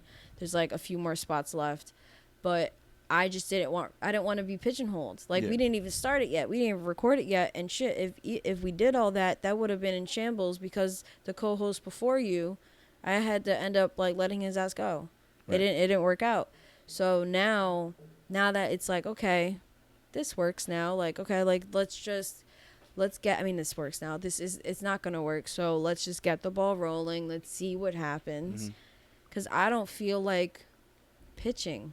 I don't want to pitch us to anybody. I know really. it's tough. The pitch. As soon as she said a pitch, I was like, a pitch. Well, yeah, I was like, no, I know. I used to write for blogs and like, you know, I know what a pitch is, but I'm good. I wouldn't even know how to pitch this if someone asked me to explain it. I'd be like, look, man, it's a podcast. We're here. We're talking about music, relationships, everything in between. Our life. Life like, in general. Life in general, man. News and shit. Yeah. A couple of hip hop heads. Yeah. Like I don't know. We give our unique perspective on what's going on in the industry and outside of it. Just a couple of besties. A couple of besties just trying to fucking talk through this shit, talk through this madness going on in this world. That's how I would pitch it. But then it's like, all right. But then there's more when you're pitching. There's a lot more that goes into it. So when I was telling her, I'm like, well, she was like, well, give it a try. I'm like, because the coworker, I'm like, I mean, I get it. It's cool, but if I'm gonna pitch, why would I pitch something you guys can't hear? Like, you guys haven't heard any episodes. I have no episodes to give you. I have even know if it's gonna be good yet or not. Yeah, I don't have no compilations. I don't know if our chemistry is gonna be on point. Like I was like, our chemistry is good, but it's different once you get on the mic, which we learned. Yes. You know, we learned. Somebody stopped talking. But like, there's little things like that. Like, if we just kept going from the beginning, and then I don't even know how they would take it. It's like, oh, we're changing one of the co-hosts. Okay, now this one's not here anymore. Right. Yeah. All that shit. Yeah, I'm like, I'd rather get the kinks out. I'd rather figure ourselves out first and then consider it. So let's put a whole year in before we decide that. Yeah. Yeah. I mean, like, I have no problem. I have no problem with it at all. Like, I love doing this. If the bag is right and the rules are right and there's no restrictions, I could choose doing it. If I can get rid of one of my days at work. Shit, if it's enough to just that we don't have to work anymore. If this is just our job, I would love for podcasting to be my full-time job. I would love it. I would. I don't even know how I could get more immersed in it. We could still go to events. Yeah, and we just record one episode a week. Media passes. Oh. We go and we do one episode a week and we get paid for it and we live off of ad revenue. Yeah, I'd be fine with that. What a life to dream of. What a life it is. And the more bigger podcasting gets, the more opportunities that become available for shit like that. So it's just a matter of grinding it out, you know, because it's hard to listen to all the podcasts going on nowadays because it's a lot longer than a song. Yeah. So it's really hard to pick a podcast that you enjoy and you gotta stick with it. At least one of our last episode was short, but was probably one of our shortest besides episode 1, which is like 45 minutes. But we had average. We're dropping 3 albums in a week. Yeah. Just about. I tell people all the time, like, I'm dropping an album a week with this girl. And it's more than that because if we hit 3 hours, babe, it's about 3. And then last week, for it being an hour and a half, it flowed really good. Huh? It flowed really good last week for it being an hour and a half long. Oh, yeah. Like, we went through everything. It was dope. I just think, I mean, once we get to that point where it's like, okay, something's clicked, on to the next level. But I don't see us signing anytime soon, though. Yeah, no, I know. We still got a lot of work to do. Yeah, which I'm completely fine with. I'm fine with that. I got no problem with that. The work has been fun. It's all part of the journey. Yeah. So, but shout out either way to Charlamagne for doing what he did. I personally don't think it's a step forward. It could be for the other podcasts because now they're getting a chance. But at the same time, wait, was that your question to me? what? It was. Oh, like, that was it. Okay. Yeah, no, I just realized like, oh shit. No, that's pretty much it though. I mean, Like it's just ramblings, like, yeah. is it a good idea? Is it worth doing? If I was in Charlamagne's case, being the type of guy he is, where he wants to help people, sure. In Joe's case, I think it's a step back because you're still dealing with those people and they still have control over your shit. Who knows what type of rules and regulations they're going to put on these podcasts? So that's what I think about. I'm like, it's not completely owned. I don't think it'll be like uncensored. I think you guys will have to watch what you say. You have to keep in mind about the sponsors. You can't really say some crazy shit out here. You know, you got to be careful. You got to be careful. I think Joe Rogan is going through that shit as well because there's been certain episodes removed that feature guests that are like very, very right wing. Oh, really? And it might not be under Spotify's guidelines. Oh shit. So when you start doing that, you're now censoring people, and obviously Joe Rogan doesn't want that. No. Because the one thing I respect about Rogan is that no matter who he interviews, you get to hear that person directly. It's raw, unfiltered speech. So if it's someone that I don't know about and they're like a huge Trump supporter, because it's Rogan and because I respect how impartial he is and unbiased, I will listen just to get a other point of view of like, all right, why do you feel like Trump is so good? I'll listen to that. I'll listen to astrophysicists. That's the great thing about Joe Rogan. I'll listen to FBI investigators, comedians, astrophysicists, scientists, geologists. It's a great fucking show. And sometimes he'll go 3 hours and you won't even notice it. Like, yo, this was great because it's just a regular guy who just wants to learn. But the fact that you're going to remove those types of interviews from your platform now because you're this big corporate shit and you don't fuck with this one person, I think that's a little unfair. No, it is. It is because you're censoring. And it's not even that it's unfair to the people that they're removing. It's unfair to the person. Like it's, you know, Joe Rogan in this case. Yeah, I mean, you're either censoring way. him. I don't care if he was interviewing Hitler. It's an interview. Like, Yeah. don't censor anybody, especially when it's this type of thing. You're giving people a platform to speak their mind, regardless of what their views are. Yeah. Everybody needs to be heard, and Yeah. I would like to hear the other sides. Because the episode is not completely gone. Because obviously they still have the episode. Yeah. Obviously it's gonna be on YouTube, but you won't find it anywhere else. Which is fucked up. Yeah, which is crazy. Like you told me that they removed the episode from like Joe Budden shit. Right, we're talking about the dog. Mind you, Apple only removed one episode when he was with them, and it was Jay-Z when it was the 4 for 4 because he was playing it. Because I heard it, I was able to hear it on Spotify, and was it Spotify or YouTube? I was at one of those. I was able to actually get the episode, but he was playing the music. And they couldn't do it on Apple. They couldn't do it. So See, that's one thing, copyright issues. But when it's other stuff like, no, we just don't want to have that guest on our platform, that's a little bit backwards. Yeah, that is. Yeah, I think that's a little fucked up. And that's something that I think Joe was not told or was not privy to. No. When he signed. So, but that's all these fucking legal loopholes that these motherfuckers do. Like, hey, we have the right to remove or do whatever with your episode once it's posted on our platform. Yeah. Yeah, fuck all that shit. I was just looking. Wait, when does Joe Rogan start? He already did. He already did? Already did. He's still the second top in Apple. But that's the thing. Some of those episodes, they're not exclusive to Spotify yet. They're still heard other places. Oh, okay. So I don't know what's going on yet. That hasn't happened yet, or maybe it's happening in another part. Yeah. But yeah, it's been pretty crazy. All right. So, do you want to get into the like new music or live reactions? I think is that everything. Yeah, let's get into live We're at reactions. 1:30 already. Yeah. All right. Break. Go. All right, Lyrical Fix, we are back. So we just did our weekly thing that we're trying to make happen right now, where we just find a random video online and we'll react to it.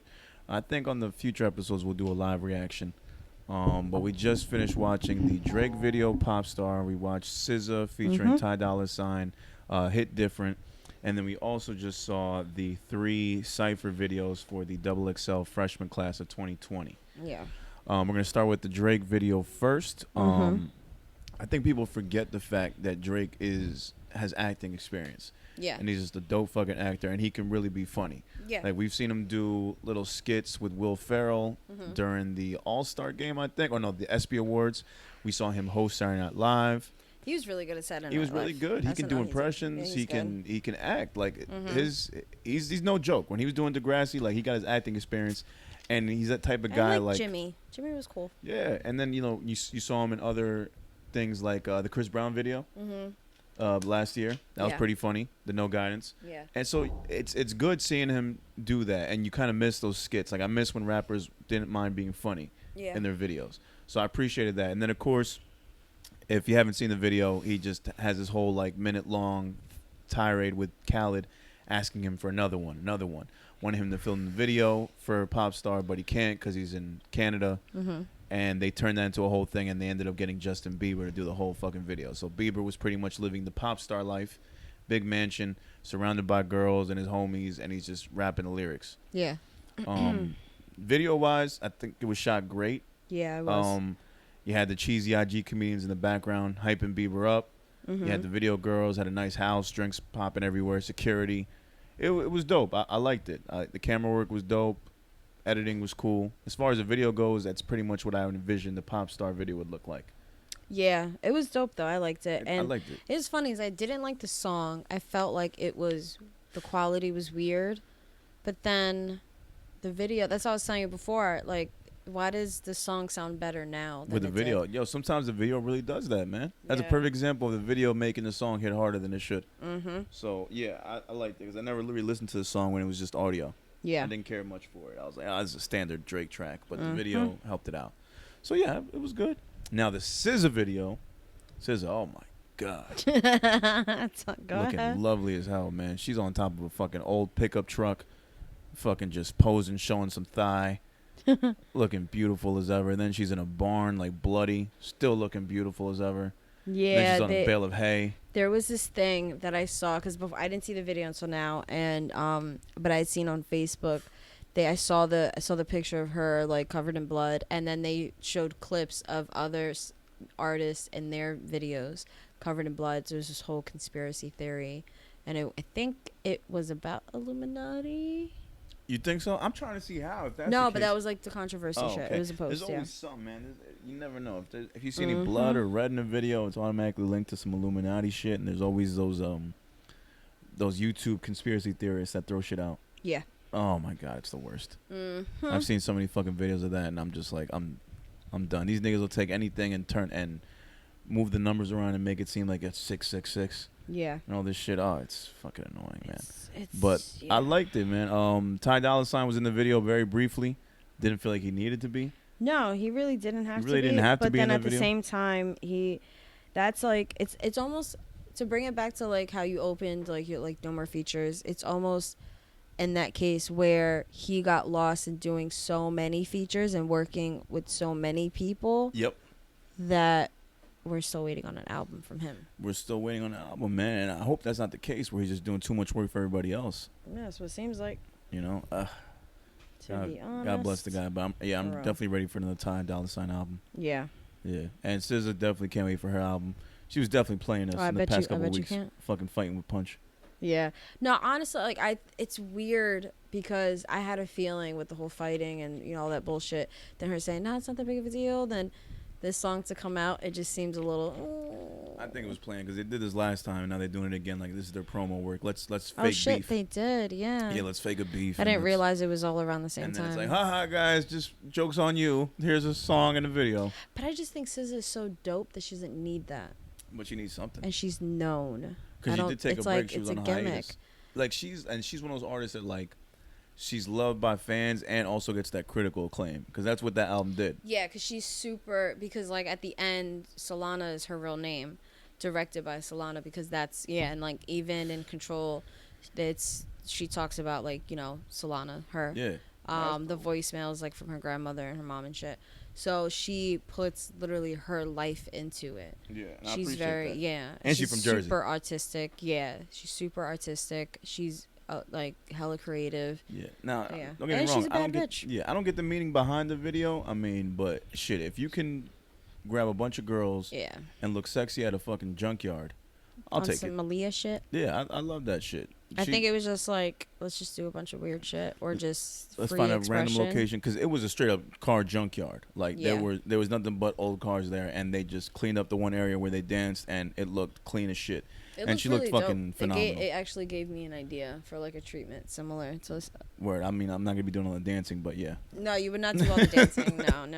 No. But I like the, because I've been thinking about a junkyard type scene, and like seeing it on her video, I was like, oh shit, I forgot about that. Yeah. I don't know what song, but I've been thinking about with the doing right that. lighting, the right angles, you make a lot look cool. Yeah. I've learned that. Going through the cars and shit. Hell yeah, I like absolutely. That. So that video was cool too. Now,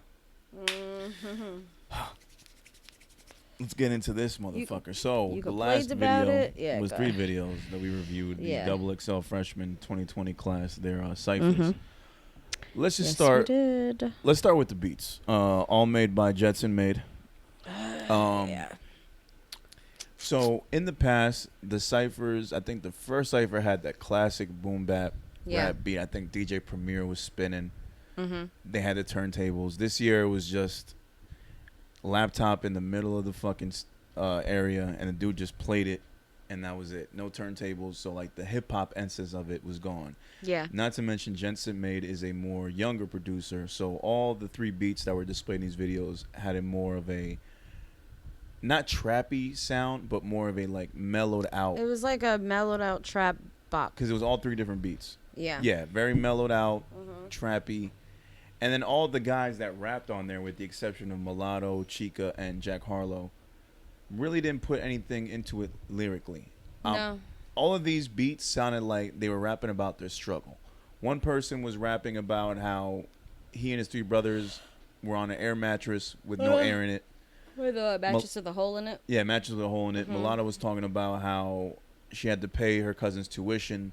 Like, a lot of this was just struggle raps. And it wasn't like rap. It wasn't rap. And there was no creativity behind it. It's just kind of like telling you what their story was in a very non-lyrical way. I think because the freshman class, they want to see like, all right, this is something you're going to look back on. This is what I've been through. So they took the opportunity to be like that. But I don't know who told him this. I don't know if it was XXL or the people that are developing them. Be like, hey, like this would be a good time to do this. But you should also probably consider that everybody else, if they have an A&R who's doing this, or a manager or whatever, saying you should go down this route. So now all of you guys are talking about the same fucking thing. It really is. And it should have been something different. This new style of rapping, while I appreciate that's a new style and it's kind of like what the new wave of rap is looking like, I hate to say it, but there's no there is lyricism. But it's no lyricism in the form of like there's not any punchlines, there's no real metaphors in it. It's more so very direct. Well, this is why like I always was hesitant on talking about freshman class, because it lost a lot of steam, credibility and steam. Yeah, it's all about clout. And honestly, like there are times like we went already, or like all over the past like covers, but before, when I stopped paying attention when either I didn't know majority or I didn't like majority on the list. I'm like, it made no sense to me. Yeah, and it's because here I liked 3 people. I liked Mulatto. I like Mulatto. I like Chica, and I like Jack Harlow. And that's it. And they were actually spitting. And Polo G? Polo G wasn't bad. Oh, he went acapella. He went acapella because he probably didn't like the beat. He probably thought that shit was trash because it was trash. But he raps on those beats all the fucking time. I bet. Never heard. But I would imagine he does, because that flow he used. It was kind of weird, because that flow, I'm thinking, if you wanted to go acapella, but like, it goes with the beat. I think it was more like, I'm different. Look at me. Because it got me to pay attention, because the guy who was before him, the young Thug lookalike? The future Young Thug hybrid, he was horrible. He was horrible. Horrible. There's the other one in the other video, the one that was Fivio Foreign. Okay, Foreign was horrible. He had all this energy when everybody else was spitting, like ad libs and all this shit. But then as soon as it's his turn.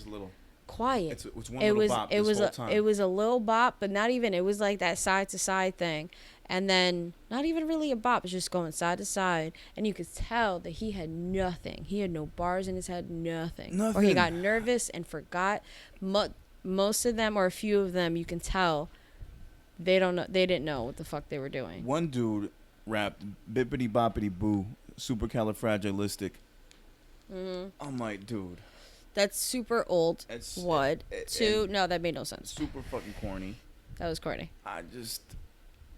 I hate to sound like that grumpy old man, but you're younger than me, obviously, but this is some bullshit. It is some bullshit. I mean, I can't even imagine. We also like the same generation of music. And let's just say, like, at this point, if you're XXL and you're going to put all these niggas in a cypher, Jack Harlow is probably the most, and one of those, Jack Harlow's the most lyrical nigga there, which is saying a lot. Yeah. Chica, with that godforsaken beat, still did her fucking thing, and then Mulatto she did her. Yeah, Mulatto I think was the best one. I think she killed it.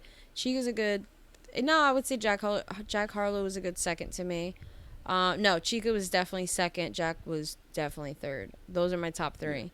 Chica's great. Dog kept distracting the fuck out of me. Although they did great.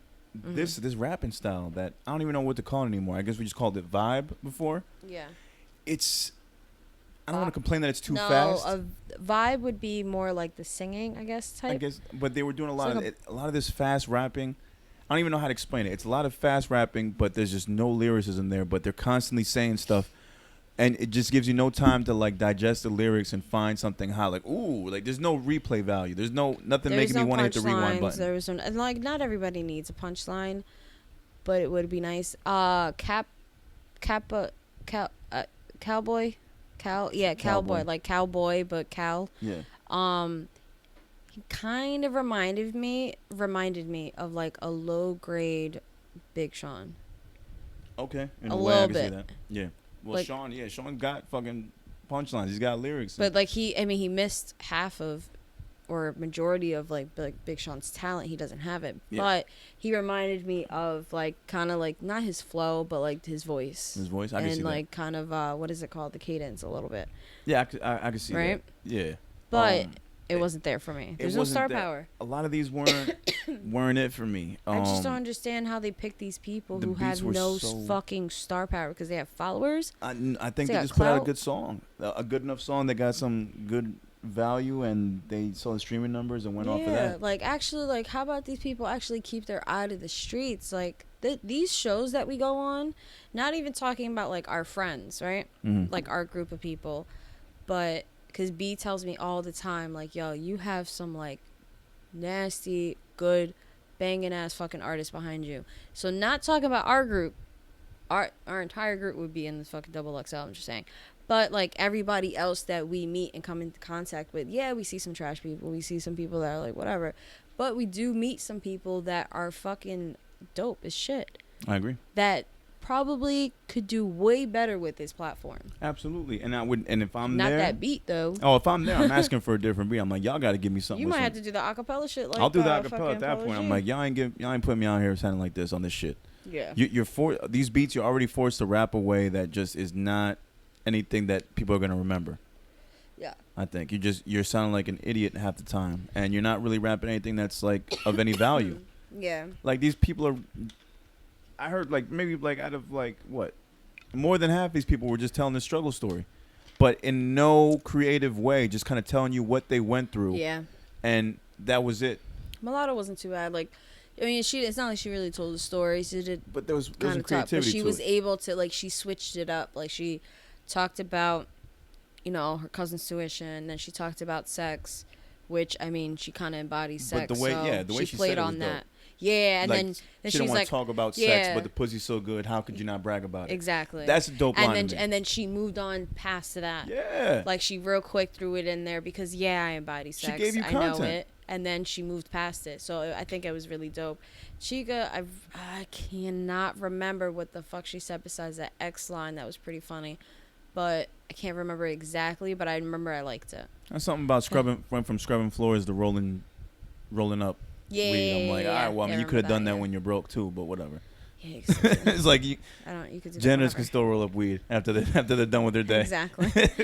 But yeah, so I mean, it is what it is. I I wasn't impressed. No. I would rather, only people I really care to hear about would be Chica and Jack Harlow, I think, as far as this freshman list. I'm not really a big Mulatto fan. I've heard the verse she did on that other song with Chloe and Halle. They did a recent remix. I didn't hear that. Yeah. She killed that shit on there. She did her thing. I've only seen these freestyle type shits. Like, it was a freestyle with, I feel like it was Young M.A., who had a bunch of girls, like a bunch of like new female rappers, or not really like new. And she was on there. I was like, who the fuck is this? And like, she was spitting. And then this one, this is probably like, I mean, I've only heard maybe 3 freestyles from her. I never really heard a song. But this one's probably like a good second, because the Young M.A. or whatever freestyle she did with a bunch of other women was dope. And like, they were wearing all lingerie. Actually, that might have been a Young M.A. to be like the one like that wasn't wearing the lingerie. Yeah, no, well, obviously, but like I remember, like I'm like trying to think of the scene. I remember it was like all white background, and I forgot who else was there. Thank God. The last thing I want to see is M.A. in some lingerie. She got a big booty though. I don't even care to see it. Big booty she's just too much of a dude for me at this point. Yeah, I can't even imagine. Like she still had, when I seen her in person, I was like, oh, she's actually, I'm thinking like she's kind of pretty in person. Like I never really like looked at her like that. I'm like, oh shit, she's pretty.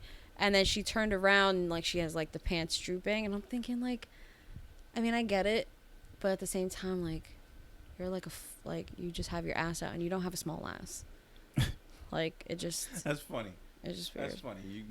You don't want to have your ass out, but it's out. But yeah, like your ass is out. Like it was weird. Pants drooping. Yeah, I can't see it. It was weird. In that way. It's crazy. It's been a year since we seen the other freshman cipher with I remember the Baby and Meg being in the same cipher last year, and that was actually somewhat enjoyable. Yeah, I only like that. I don't remember anybody else's, honestly. I remember anybody else. I remember those two. Yeah. In that fucking video. That wasn't like a horrible. That wasn't horrible. This is one of the worst. This is one of the worst. It's definitely one of the worst. I'm not happy with this one at all, and XXL is just slowly dying and losing their credibility.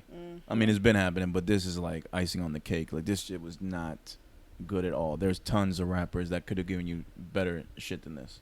Oh, 1000%. But hey, that's their vetting process. That's how they go through their shit, and it's just not gonna change. But it keeps becoming a fucking topic of discussion every year. Yeah. And we keep falling into this trap. And I'm just waiting for someone of some type of credibility to be featured here. But now I can see why Drake doesn't do it. I can see why Benny the Butcher never jumped in.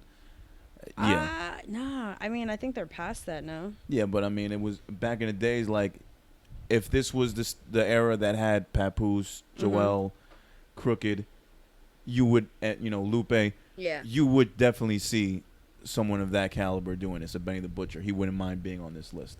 You're right. Yeah. Yeah. Okay, I see that. Especially if like, yo, we're going to put you in a cypher, boom bap, with all these other niggas that are dope. We want you in here, too. I can't see him saying no at that point. No. But because they've lost so much credibility, I'm not seeing fucking Benny the Butcher on here with these niggas. I feel like they're past the freshman list. I feel like they're past the freshman list at this point. Well, they are, but when it was at bigger, the time, it mattered. Yeah. At the time, it mattered. Because shit, you could have said that about all the dudes on that first list. You could have said that about Lupe. You could have said that about Crooked Eye. You could have said that about Joel. Like they fucking weird that Crooked Eye was on it. Lupe. They had. I mean, Freddie Gibbs. Freddie Gibbs. I still don't understand. I didn't really understand that one. Grant, like speaking in terms of him being on the list, I just thought like it is like we know him. Right. He's not. He's far from a freshman. Like when you're the freshman, like you're still a newcomer. It's like but you guys have been around. Yeah. Yeah. That was like these weird. guys are fresh. Yeah. Yeah. But if I have to get these guys if I have to get this whole thing experience out of a 10, I'm giving all those 3 videos combined 4 out of 10. This video was giving you fucking agita. It was bad. I heard some of the lyrics and I just gave up. Fucking dying. One and guy I'm just here, said straight up, listeners. I'm here saying like, you made us watch this. So you need to sit and watch this shit. And I did, and I hung on as long as I could. I'm like, don't say anything. I was mad. Keep your mouth shut. I was mad. I feel like I got shot in the ring finger all over again. Bruh, it was just so bad. It was bad. So bad. All right. You got anything else? You have anything good to say about that video? I already did. The camera work was good. I like the camera work. The camera work was really good. Like if I was filming a cipher, I'd want to film it like that. That's the only good thing I could say. Yeah, because all I can imagine, and I don't know how long. I feel like it's seared into my brain. The Future and Young Thug's baby, he that was disturbing. Not only like the bars and like I kind of get what he was going for, because it's like the beat starts from the beginning and it's all slow and this and that, so he's trying to go with it, but there was just like, if you were gonna drop a punchline, that's where it would have been. There were no, like, if you were gonna do anything, that's where it would have been. And then the beat drop and then go on and like drop some more bar. Like, it was just fucking horrible, and he wouldn't stop moving. And then he had these things that were hanging off of his clothes, which Chica had them like on her pants, and I'm like, okay, that's interesting, whatever. But it was just weird. Then the guy with the jersey that did the boom shakalaka whatever, he was just fucking horrible. And then shouting at like, but 5-0 foreign whatever. Bro, like the ad libs, I can't. Like, bah, bah, bah, bah. I felt like I was in fucking Washington Heights. Like, what, bro? Stop it. Like, it was just mad extra. All these fucking bah, bah, bah. But then no fucking energy when it's your set. Turn. And it just felt like he's freestyling at that point. I'm like, technically, it's a freestyle. I'm like, did y'all write this? Technically, it's a freestyle. Well, no, yes, technically it is a freestyle. They can write it beforehand. So I don't know if maybe he took it too serious, which is perfectly, it's a freshman freestyle, but this is also an industry thing where he was probably thinking, I'm gonna get my artistic bag, I'm a freestyle on the spot. Okay, you got nothing though. So, and I've never really heard his music. I'd never heard the song that he had on Nas. I don't want to do it either. Demons, or I think, no, it wasn't Demons. That's another album. No, it was like that was Drake shit. Yeah, that was Drake shit. Was he on Drake shit? Whatever. He was on Drake's shit. I probably heard him and didn't really like last song. Wow. Last song on the album. Yeah, you know what? It's funny because I caught something on IG of the editor-in-chief being interviewed, and they were talking about Fabio, and 5-0. Yeah, 5-0 foreign, and she mentioned the dude asked her, like, yeah, how was it getting Fabio in the building? And she mentioned about how Fabio had great energy, and he's a great networker, and he can work the room, and he was just like he's the most exciting guest they've ever had there. And it's like, all right, that's all well and good, but at no point during the interview did you talk about how dope his freestyle was, and I can tell now why you didn't. Yeah. So all you have here are people that can work the room and are good at networking, and they're getting by off of that. And she kept mentioning about how that's going to keep him in this game, and he's going to make connections, and he's going to make the right relationships. But then where's the talent to back it up? And she didn't talk about the talent because it just, I'm sorry, just for that type of environment, it wasn't there. If you're doing a drill shit and you can get your shit off on there, that's where he would sound best. I think that's the most frustrating thing about this industry, because, I mean, it's exploited the artists and the creatives for decades, but for almost half a century we're coming close to. But it's just like, what happened to the talent? Like, it just slowly declined. Like, y'all just getting niggas that are gonna sound the same the next year. Not even that the talent declined. It's more like the focus on talent declined. And then and it was funny because like somebody said something about like how A&Rs, I've been seeing A&Rs are not important. A&Rs, they're all gone, blah, blah, blah, whatever. Even I think Joe said something about it too. But I seen somebody did an interview with, I forgot, one of the media people that I follow did an interview with this A&R from like some label, and she said it. She was like, A&Rs are still around. Like, there's still there's still some good ones out there, which I believe. Like, there's still good ones getting through to these labels and through to just being like in the public eye and being like, no, like we're talented, we're getting this money, and getting highlighted. But then it's like, how do you let this trash in? I don't know. Is it networking? I think the labels just really don't give a fuck anymore, and they're like, all right, this is what the kids like, let's just get more shit that sounds like this. Yeah, because I mean, this industry is all about people. I get that, but at the same time, I still I get it, but I don't, because like the people that I meet and the people that I know, like the artists, you guys, it's like, how do you how do you not reach that? How do you not find these people? And then if you find them, are you just bypassing it because they don't have the right number of followers? I think that's what it comes down to, just how much money they can get off of you. Yeah. These guys are the people right now that apparently labels think that they can get the most money off of and exploit. Yeah, I guess. 'Cause, They're marketable, I guess. Yeah, with Chica, you have a good story right there. She's not the prototypical rapper chick that's out right now. She looks nothing like Meg or Sweetie or Mulatto or any of these chicks. But she has lyrical content, and they feel like they can make a good story out of her. Yeah, I mean, but that's what I thought about Rhapsody, and they kind of dropped. And they dropped the ball on her too. They dropped the ball on. So Rhapsody. hopefully she doesn't become another one. Her project was fire, but I think they dropped the ball on her. Yeah, they dropped the ball, and she was with good people. Like the fact that she was, with Ninth Wonder, signed to him. Yeah. I'm like, all right, good. She's gonna get great representation. But then she puts out a project. There's no money behind it. And then she puts out a mixtape that came out like a month ago. No one fucking knew. I didn't even know about that. No one even know, exactly. Oh, and it was called, what, Lyrical or some shit like that? Why didn't you say nothing?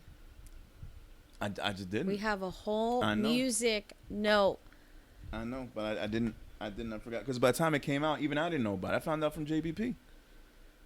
Oh, shit. Yeah. How did I miss that? I didn't even hear that. Because it was one of those things like, oh, Rhapsody dropped the project too. Like, it was just in passing in the conversation. Oh, I probably, missed it. And if anything, Parks said it. So Parks would know. And he's the only one that knew. Would know. Roy didn't know. Like, fucking Mal didn't know. Joe definitely didn't know. Yeah, he knows everybody. So as soon as he hears most of the stuff that fucking drops before Which is crazy. Drops, yeah. No, he's got an ear for music, and of course, he would know when someone like that drops. But that's the point. Someone that just had a Grammy nomination last year finally drops an EP or whatever, mixtape during COVID, gets no play. Nobody listens. So what we're gonna do is we're gonna try to keep this up. So we're gonna do new music. 1 week we'll do albums. The following week we'll do live reactions, with music videos or whatever is going on. And then next week, since we're gonna be doing albums and projects, let's do Rhapsody, because I haven't heard it. Okay. You want to do it for next week? Huh? We'll do it for next week. We'll add it to the list. All right, so we'll listen to Rhapsody's project. All right, I'm done with that. Yeah, because the list that I have for all the new music is the new music. Damn, that shit wasn't even on Two Dope Boys. I think because it was just an EP or whatever, but we'll find No, they drop EPs too, and mixtapes and everything. Man, let me find this shit. Why the hell was it not? I know, but the list that I update is from Two Dope Boys. So well, you're gonna check now, right? Yeah, I'm gonna check right now and see. And then just post it in a note, and then we'll get to it next week. We're gonna take a break right now, and then be back to wrap up. All right, we are back, it is time.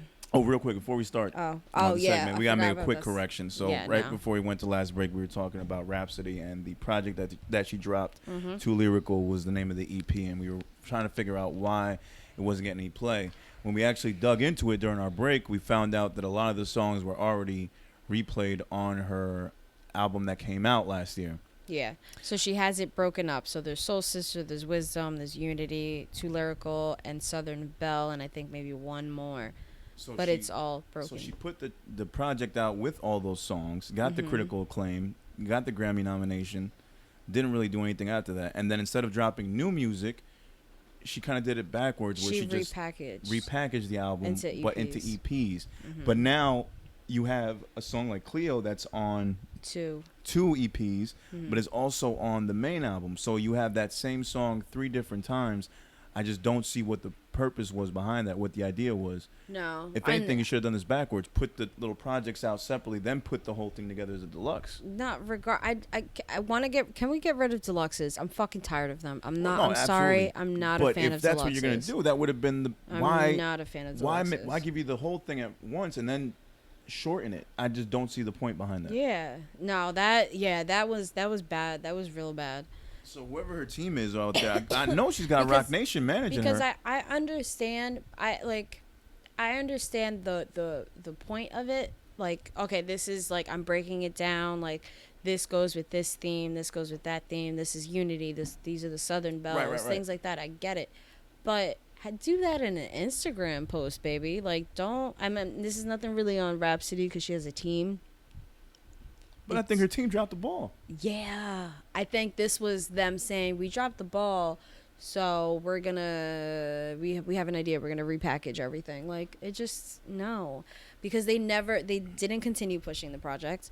They didn't do anything else. I think she might have just came up with one video. I think that's it. They thought, I guess maybe she got a Grammy, that it was gonna be a cakewalk after that. But you still gotta promote. You still gotta do the work. And you would think someone like her would have new music out already. She should. And it's just... She did. I feel like she did feature on something, not recently, but like since then. I know she did some features and stuff. Yeah, but nothing she's done some new. features, like, but nothing really. Not even a freestyle and nothing. Like, not even during the whole... I mean, I could be wrong. She probably dropped something during the whole, George Floyd stuff going on. Maybe something like that, but I haven't checked for it. Yeah, I'm entirely sure. But it's crazy that, this came out in July, and we just checked now, and now I see why I didn't get any fucking attention or play, because you just repackage your shit. Yeah. That was a bad look, man. That was weird. That was a bad look. I mean, shout out to Rapsy either way, but damn, that didn't sit well with me. No. But anyways, yeah, so glad we made that correction. Now that we know what it was, let's get into our favorite fucking segment of the show, where we highlight... I did it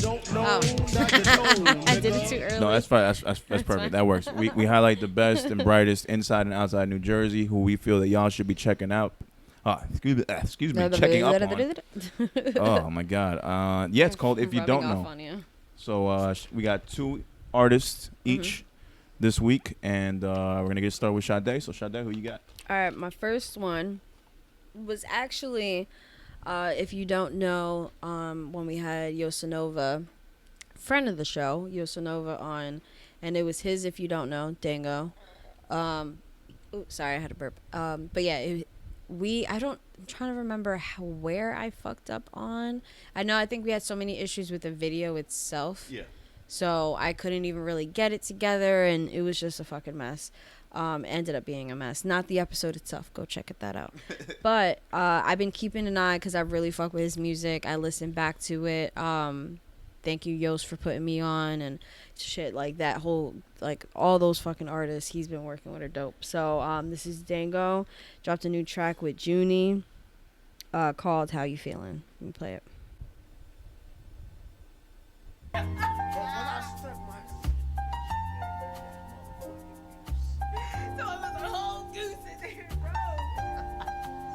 Yo, how you feel? Fantastic. Vision is clear as Saran. Wrap it up. Dismantle your clip with guerrilla warfare tactics and acid. And it's no traffic. Go so slow, my road might flow backwards. Moving like cash is doing backflips. Release the stress like a successfully handled crack flip. Then we clash, ain't no way in this universe I'ma pass. I will stand on my words like 10 toes in it. Get a whiff for the success, I got my nose dove in it. Fantastic, bars better than average. Gaslit everybody around you, dump your ashes back against the wall. I've been seeing me moving backwards, and now with every step that I take, they call travel. Travel deep inside of my mind and unravel the complicated yet sublime, with no status of time. The plate nickel like a half of a dime. Shorty had the magnetic, so I gave it a 9. We prevail in the sun, even the ones that wanna portray us as souffle get served like hors d'oeuvres or hot potatoes. Yo, I'm not your neighbor. Follow me now, follow me until my ego froze. And we oppose the weak niggas that fold quicker than philo dough. Small circle, yo, I keep them close. Enemies and friendlies only on the need to know. Hit my bro for the draw and he supplies like a needle nose. Keep them close, enemies popping in my peripheral. Little break them down. Stop that.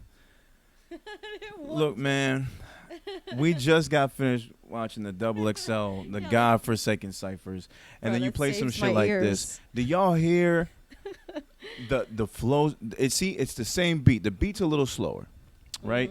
But it gives you such an outlet to say things in so many different ways. And then the back and forth between, I didn't even catch the girl's name. Junii. Oh, my God. And then the way they played off each other, the wordplay, it's just, that's what you appreciate when you hear lyricism. Like, they weren't just sounding the same the whole fucking time. They were working off each other, changing flows, different metaphors, some punches in there. The content was great. That is hip-hop. That is lyricism. I don't know what the fuck XXL is talking about nowadays when you got niggas that sound like this. Now, granted, I'm just going to assume Homeboy does not have the numbers that any of them niggas got and doesn't have a hit that these niggas got. Granted. Okay. But skill-wise, it's fucking there, and you can't tell me that either of those two could have been put in there and couldn't shit on these motherfuckers. Yeah. Like, it's, mind you, I mean, I granted, I found Dango through a friend, right? Like, he put us on to Dango. But I didn't know anything about Junii. And now I'm about man, now I'm a fan. Hold on, bitch. I am following now you I'm a goddamn right fan. now. Like, fucking fire, bruh. Fire. And then, but like, finding these if you don't knows, because the next one I'm about to play, I think it might have been an ad or like through like a wormhole. Most of the ones I try to do for if you don't knows are people that I don't know at all. Right. And I fuck with their music. Kind of been watching them. Like, all right, I actually like a lot of their music. All right, here, I'm gonna put something. So it's just so easy for somebody like me, and I don't get paid for this. Yeah. And you have a whole department. You have a whole department that actually searched throughout the country these people. And you can't find these people? Get the fuck out of here. I think the one guy was like selected. I think the one guy was voted in. The one that said the bippity boppity boo bullshit. Oh, he was voted in as like the 10th person. Jesus. So it's like, okay, if these guys are the ones that you're searching for and you have their vetting process and they match your numbers or whatever, you feel like they'll get you the most publicity. And then you voted this guy in and he brought you that trash? Like, come on, man. Like, yo. Yeah. I don't know what's going on, man. Like, if y'all just appreciating good lyricism, there's tons of people out there with that. But if y'all just now, that just shows me that XXL only cares about the numbers, and that's all they are. Yeah. And that's it. They clout chasing like everybody else. Yeah, they've been doing it for a minute. It's just become so much more apparent as the years go by. And then you give people this shit, and the kids get used to it. And then if you were to put a cipher that has people like Junii and Dango, the new kids are going to get bored. Be like, I don't want to hear all that rapidy rap shit. And I'm like, y'all are fucking crazy if you guys think that the bullshit y'all listening to, and maybe this is just an older head talking, y'all crazy if you think the bullshit you're listening to is any better than what we just played. Yeah. Like, y'all wildin'. And I never really play full songs, and that was fucking fire. Like, this is Picasso compared to some finger painting. Yeah. Like, come on, man. Like, this shit, and just listening to that, I got angry. Not at them, I got angry at the fucking XXL people. Cause y'all fucking up, man. Let's get to the next song, man. What was the name of that song, by the way? How You Feeling? How You Feeling? Shout out to Dango Forlaine. Shout out to Junii. Y'all killed that shit. That shit was fucking dope. Man. Shout out to Yost, too, for putting us on. All right, so my next one, let me say real quick. Oh, shit, Jesus. My next one is, it's like, all right. I'm not going to be able to say this, so you got to say the names, because you know me. I fuck up names, even though my name is, like, Sade. Kogen? Oh, Jay Sovereign? Sovereign, right? Sovereign, I just want to make sure. Jay Sovereign. So, Jay I don't know who it's originally, or it's kind of like just a team effort. So, it's Mono Kong, King Kogen, right? Kogen, I'm going to say Kogen. Kogen, right? And then Jay Sovereign. And it's pretty dope. Let me start playing it now. What's it called? Let me see. Got Skills. Got you. All right. Yo, fun fact, I know this one cat, a real scumbag, but when she got real, he made a comeback. It shows me everyone's redeemable, believable, even if you been evil, leading life a little illegal or lethal. Thread the needle for the future foreseeable. You could be for the people that needed you a little.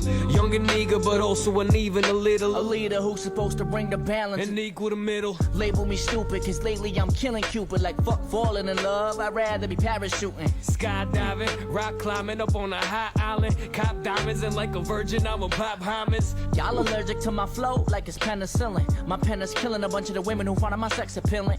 Drug dealing, thugs living, no fucks given. Singing gospel, another bump to the nostril like hell of a kill. Cruella DeVille took her out to dinner in a movie. Hell of a bill, terrible meal, bearable still, unacceptable deal. Told her the next time that we link, it's gonna be Netflix and chill. Steaks on the grill, wine from Brazil, entangle a lil, no Jada and Whip. Yo, fun fact. So that was, man. So these, and I gotta go back. So, what was I gonna say? Dango, I don't know too much about you, babe. Junii, but Dango, Detroit, I believe.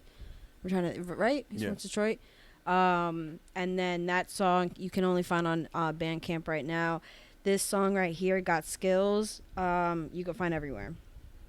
So fucking fire. Oh, sorry, I played it again. But it's dope. Look at it. Look at the cover real quick. Oh, black and pink. Yeah, I like that. Yeah, I like that a lot. Black Panther with Pink Panther. So, but yeah, man. I got an ongoing theme there. But yeah, shout out to them. Super fucking fly. I don't know anything really about you guys. I found him on what was it? King Kogen, right? Yeah. I found that song through his page. I think it was like an advertisement, and I saw it was like New York, so they kind of sound New Yorkish though. Word. Right? Okay. They have that flow. But super dope. I'm gonna be keeping my eye out for sure. Fire. I appreciate that a lot. Hope I get to work with them That eventually. Niggas is dope, man. Where niggas is fucking dope. I gotta find. Oh wait, here it is. I know where it is. Okay, so for my if you don't know, it's kind of I call back to your first one because mine comes from another artist that I met through Yosanova, another one that you mentioned on our episode by the name of Ronnie Alpha. I forgot about him. Yeah, another dude. So he's got on his Bandcamp, he's got a song called Sweet Chin Music. He did a remix, and he's got featuring Dango Forlaine on it. Oh, nice. Produced by Yosanova. So I'm going to play a little bit of that. It's called Sweet Chin Music Remix. For all my wrestling heads, you know that's a. We did not plan that one out either. Nah. We don't usually tell each other. Yeah, and that's a callback to if you guys don't know the reference, that's a Shawn Michaels finishing move from the WWE. So my wrestle heads out there, my wrestle rap heads. This is Sweet Chin Music Remix, Ronnie Alpha featuring Dango Forlaine. Back to back, I'm the GOAT. Backing down on my foes, they don't even got no hope. Paradigm, paracel, paradise, ain't parallels for the post. See, it's imperative, Paris be perishing. Used to have Paris brand all of my clothes. Pimp shit, I'm good where it counts like the census. I'm going up like Olympus, roll with the gold like Olympus. Still kick shit like Juventus, still go the distance. Ill in the instance, women on instant. Look at my brilliance. I shoot my shot like resistance. I make them fall like resistance. Yeah, I'm at the pinnacle. These rappers fought with the minimal. I play the cut like it's visceral. She love my text like it's biblical. I am the one, I am the truth. I keep the tech like a sentinel. I got the jewels, I'm on the move. We bound to blow out some chemicals, Right though, you get deleted like typos. I keep it chill like I'm Tycho. I'm in the castle like Ico. Need a Junii just like Ico. I'm on the board like Pipe Show. She think I'm cute, she think I'm sexy. I'm breaking hearts like Shawn Michaels. Yeah, that's right though. Right though. Motherfucker. Wait, was that both of them or just? No, I was just I was playing a minute of it. That's why. Oh no, keep going. Oh, fuck, let's do it then. Okay, after what we just heard. Let's keep it going then. My Joe Budden shit. Wait a minute. He does it so perfect too. Wait a minute. Yo, I had to tell him again, miraculous is high, Mac in the bin. The rules snooze, niggas cracking they chin. Remember cruising in the back of the Benz. Now I'm looking like what happened to him. What happened to him? I'm with Don Shula, hold the Ruger to your noodle, clapping like hands. Niggas in stands, drumming like bands in the Trans Am. We popping like spam. Got it. Flow be meticulous, bitches promiscuous, Icarus flying so high it's ridiculous. Sign and glide with a stick and shift. If I see problems, I'm fixing it. Just caught an Uber in my head, yo, bitching it. I'm on some different shit. Watch how I flick the wrist, whipping it. Whipping foreigns like Devo. Your bitch nasty like Steve-O. She gag when a nigga deep throat. House shoes like Debo. Eat Manhattans on a speedboat. Keep it chill, that's the cheat code. I got a lot, but I need more. Shit, it get no ender than this. All you do is sit around and hate. You should be loving the gift. Yosanova with the outlet and running through the no-look assist. Jesus Shuttleworth at 13, bitch. I ain't never gonna miss Curry with the shit. Motherfuckers. That was Sweet Chin Music Remix. Ronnie Alpha featuring Dango Forlaine. Produced by Yosanova. Y'all better get into him, man. Look, before anybody says anything, yes, they were both rapping like the dudes in the freshman class, but if you listen, so much better. They did it so much fucking better. Holy shit. And that beat was better too. Yeah, yeah. I mean, I was gonna say it's neither here nor there, but if it's Yo's, it's much better. Yeah. And Yo's about to be the fuck out of here too. That nigga is working like a motherfucker. Shout out to Yo's. So that was my first selection. My second one. What was the guy's name? I already know. That was Dango. Ronnie Alpha. You can find him at the Ronnie Alpha. TheRonnieAlpha. The Ronnie Alpha on IG. Twitter still Ron Alpha, and that song was available on his Bandcamp. If you go to either his Twitter or his Instagram, it should be the link in the bio. It'll take you right to the Bandcamp. You can hear that song right away. Sweet Chin Music. Sweet Chin Music Remix, man. Shout out to Ronnie Alpha. Shout out to everybody that Yo's fucks with. I just realized this was my other. If you don't know, what? This was my other. That was the other one. That song too. That yeah, was a dope song. But then I was like, you know what? Nah. It was a dope song. I was like, let me not do 2 Dango songs. No, I feel you on that. My second one is a former, if you don't know, alumni. I guess we can say. He just dropped an album the other week, actually. And we did not talk about it, so I want to make sure that he gets some shine now. Our homeboy from SI, Frank Nitti. Yeah. He put out a brand new project. Let me just pull that up right now. Titled TGIF 2, Thank God I'm Frank, Part 2. It's not the title track, but the first track on the album is called Fresco Bar. I'm going to play a little bit of that right now. I don't know who produced this song. My apologies. It wasn't mentioned on here. But I'm sure Frank will let us know. At some point, I'm just going to fast forward a little bit, get it started. So this is Fresco Bar by Frank Nitti. Bars I could rap them and pack them, then tag them, no cap and just run up the decimals. Used to get messy, that FIFA all. Kick staying fresher than vegetables. On to the field, straight to the goals. Why you think they call me Fresco Bar? I'm giving game like a seminar. Ruthless ambition like Escobar. Bars I could rap them and pack them, then tag them, no cap and just run up the decimals. Used to get messy, that FIFA all. Kick staying fresher than vegetables. On to the field, straight to the goals. Why you think they call me Fresco Bar? Misinterpret self-reflection. Missed my mark, caught a blessing. Downfall was acceptance. Now I'm back with a vengeance. Hard work and dedication. Preparation for the patience. Breathe life, but I don't give CPR to dead situations. Had to move differently, given your history. You must be kidding me. I just been focused on victory. Hearing them mention me once wasn't hearing me. Now try befriending me. Why burn the bridge when I could raise the toll? Pave the road, gotta pay the roll, or this lane is closed. Easy pass and I control the flow. I'm giving game like a seminar. Ruthless ambition like Escobar. Bars I could rap them and pack them, then tag them, no cap and just run up the decimals. Used to get messy, that FIFA all. Kick staying fresher than vegetables. On to the field, straight to the goals. Why you think they call me Fresco Bar? I'm giving game like a seminar. Ruthless ambition like Escobar. Bars I could rap them and pack them, then tag them, no cap and just run up the decimals. That TGIF 2, Thank God I'm Frank, Part 2. Staten Island, stand up. Why you think they call me Fresco Bar? Fresco Bar. That was my If You Don't Know. Shout out to Frank Nitti. Still killing it. Still working, man. Shout out to Frank, too, man. He brought me a shirt. Give me a nice press KID shirt. Fucking love that shit, man. Definitely got to rock that. And I'm trying to get up with him. I'm trying to set up a date with guests so we can film that Bars Matter video. We got to perform it the first time 2 weeks ago at the Speak Your Truth or Lies showcase. I was a little rusty, I ain't gonna lie. It was my first time up performing. And that's a tough-ass verse to fucking perform. If you haven't heard it, I'm fucking rapping super fast throughout that whole shit. So it was tough to keep my my breath together. Yeah, but it was a fun time. It was dope to get to see him perform live. Yeah, man. No, he's always a good time. He's good people. Brought his fam too. Brought his kids and his wife. Man, he's good. He's good peoples. Man, shout out to Frank Nitti. Yeah, that was my If You Don't Know. So again, shout out to Frank Nitti. Shout out to Dango Forlaine. Shout out to Junii. Shout out to Ronnie Alpha for bringing us some dope shit. And also shout out to the other people. King Kogen, Jay Sovereign, and Mono Kong. Oh, okay. There you go. Shout out to all of them. That was our If You Don't Know segment again. You don't know, now you know, nigga. And as always, we like to say, we do not own the rights to any of this fucking music. Not at all. If we are playing it, best believe it just because we think it's dope.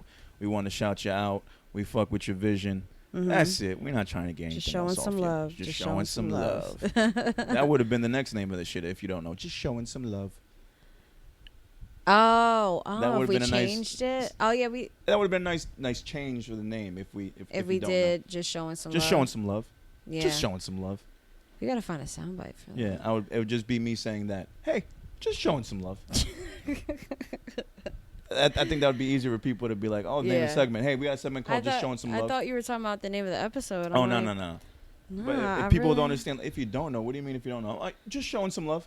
Yeah, that's how we explain it. Yeah, I'm going to say that from now on.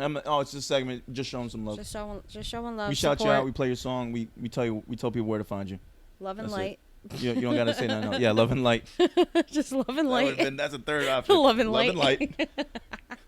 He's like, just showing some love and light. Yeah, we could get like a soundbite of like Erykah Badu, Love and Light. Love and light. And then just me before that. Just showing some love. Just showing some love. Yeah. Oh shit. All right. So, any closing notes? Nah, you know what? I got my first performance, my first set since COVID hit tomorrow. I'd be lying if I said I wasn't nervous. Yeah. But I think I get that before every show. No, you do. I'm going to spend the bulk of the day in the morning rehearsing when I'm not with the kids and just getting my mind right, figuring out what songs. Because I can't in shows you get very quiet.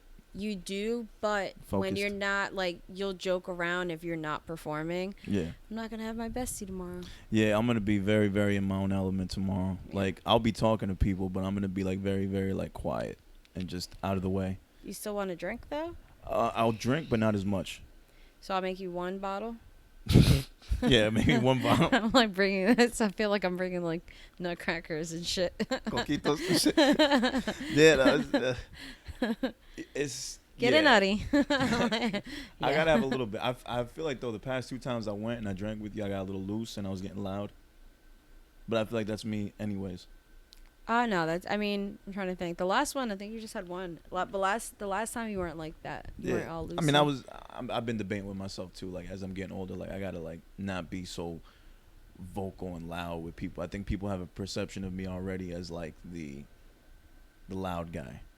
Not really. What are you talking about? I feel like sometimes I can only. come off I a think little when you're comfortable, it's almost like Trip. Like when you're comfortable. When I'm comfortable around people, I can get loud. But you know what it was too, and What, someone, loosey-goosey and too? it was brought up by a couple people. Yeah. I was a bit of an asshole. When?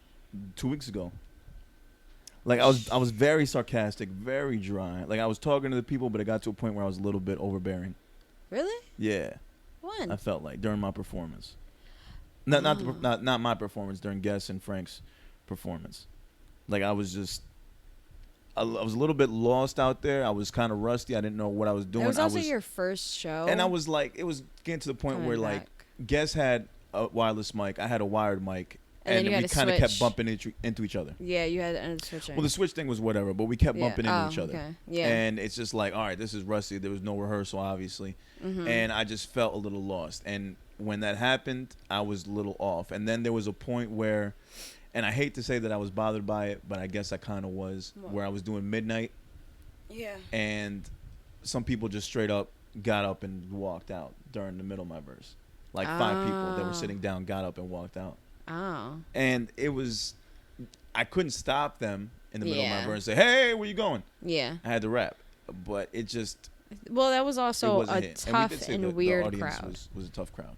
Yeah, but I didn't really notice that. I mean, it was your first. I wasn't judging your first time performing. Yeah, it's tough because, and I got asked earlier today, just now when I posted that I'm going to be there tomorrow, people were like, you doing Can't Stop the Rain? Yeah, I was going to ask, but. I mean, technically I have 2 songs. I wasn't planning on doing that. I might. I did it once, and it was the last song I performed on my set, on a solo set before COVID hit. Mm-hmm. And I wasn't happy about it because it was the first time I performed it. I knew the song, so I didn't fuck up the words. It just, the vibe I can't picture that song being performed. So then don't perform it. But I do like the song, and I feel like it's one of my best songs. Yeah, that one, Rapper Tear, like those were kind of like the top 2 of the project. There's a couple. I mean, people like different people like different songs, which is cool for me. Like no, people like Never Stop. But Never Stop, but like taking out the songs that you have performed already. Yeah. Like they're not that they're old, but they're old. Well, I mean, you guys have seen them. You guys have seen them right at this point. They're about a year old. Yeah. Yeah, because they came out before the album. Because I've been performing them before the album. So at this point, they're about a year old. Because I think I did my Check It featured set before September. Yeah. Yeah. Because Bronxland was September. I think you were when I got back from Cuba. You were July. Yeah. So that I've been performing Never Stop since then. Yeah. So if I were to do it tomorrow, you guys have seen it before. You guys know it. But like tomorrow, taking away from any of that. No, I'm just explaining why people are requesting Can't Stop the Rain. But tomorrow, if you were to do Never Stop, people would still be in it because it's been so fucking long. Right, it's been a minute, but I really want to do Can't Stop the Rain. I'm gonna rehearse it tonight. I'm gonna see what's up. Just try it. If I feel like it can work. I know. Check It. You wanted somebody in it. Like you wanted like it would have. It like honestly, it works if you have somebody there. So you kind of reenact the car scene. So I got to do that. I have to have someone sitting there with me. Yeah, like remember we had somebody and then that just didn't work. It didn't work. It's not gonna work out now. So it's not gonna work. I guess I don't know. It's gotta be like an intimate thing. Like I don't know if I should be sitting down when I perform it. Like I just don't see myself going side to side. No, I don't think you should at all. It's not a bounce song. It's not. It would when Check It when you brought it up to me, you're like, oh, I'm kind of thinking of having somebody I'm like, no, that makes sense for the song. It does make sense. Yeah. And they don't have to be there the entire time. And not really somebody. It has to be a girl. Yeah. Because that's the whole premise of the song. So it's like you're driving. Or you don't even have to like fake drive. If you don't have to do all that. But it's literally you guys are sitting in the car smoking and passing a blunt. If it was like a live performance, like on an award show, I could see like, all right, me coming out onto the stage in a car that's smoked out and the girl's in there with me and I'm performing the song while I'm in the car. That's how I see it. Yeah. But if it's an open mic, it would just be 2 chairs. Vibe. 2 chairs but then it's like I'm rapping the whole time, the girls is there. I don't know if that comes off weird. And then at some point, no, because check it, I just envision like at some point you would get up and yeah, like you would stand, but you wouldn't go side to side. You can still stand and like deliver something intimate. Yeah. I think it's going to be trial and error, I think. Yeah. So I think don't feel like you're forced to do it. You can do something hype.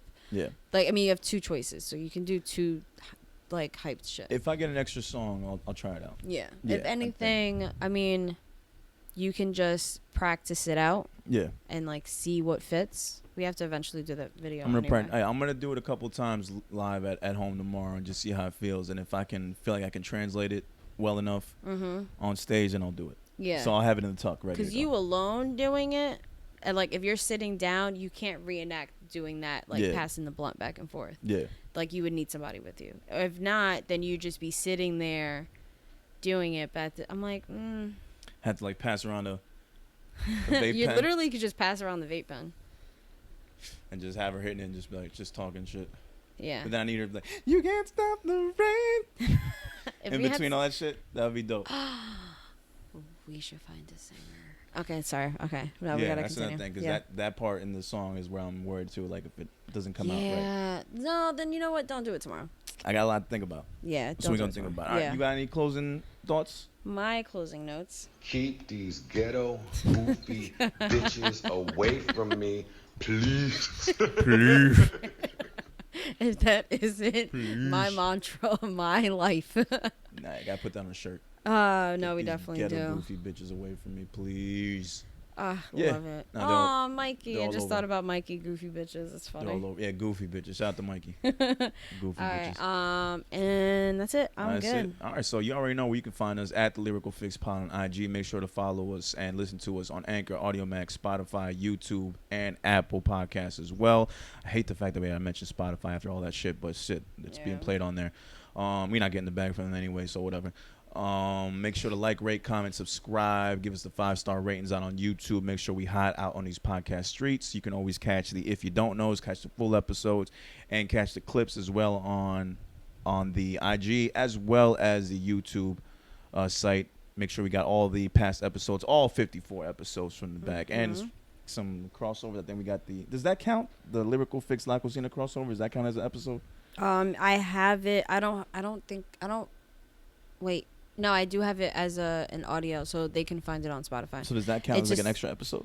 Yeah, it's like one of those like like I didn't make it a bonus, but it would be a bonus because it goes from like let's say it's like 22 crossover, then 23. Got you. So yeah, it's just like in the mix. So technically, all right. So we got like 55. All right. So you already know what it is, man. As always, we're at like actually 57. We had 2.5s and then Good call. All right. So catch all 57 episodes on the YouTube as well as all the other streaming platforms that we mentioned before. So as always, man, it's been another great week full of a lot of bullshit and a lot of great news mixed in, a lot of fuckery, and more good times with good friends are going to be had. And September's been a cool ass month so far. So we in that last quarter, 2020. This shit is still here. It's still quiet out here for a lot of us. I'm still doing daddy daycare. Sade's still trying to get her life together. We working out here. Yeah. Oh, we didn't get through the top hip hop track. Fuck, we did. Fuck it. Well, we can always save it. We'll come back for it's that. Not going anywhere. That's something we can save. But yeah, man. Hey, stay safe out here. Wash your hands. Wash your ass. Take your breath mints. Keep your mask on. And stay safe. Stay safe, man. Just be aware of what's going on, and don't fall for the okie doke out here. For real. For Lyrical Fix Pod, we are your host, Kid Pro. And Sade. We'll catch y'all next week. Peace. Bye.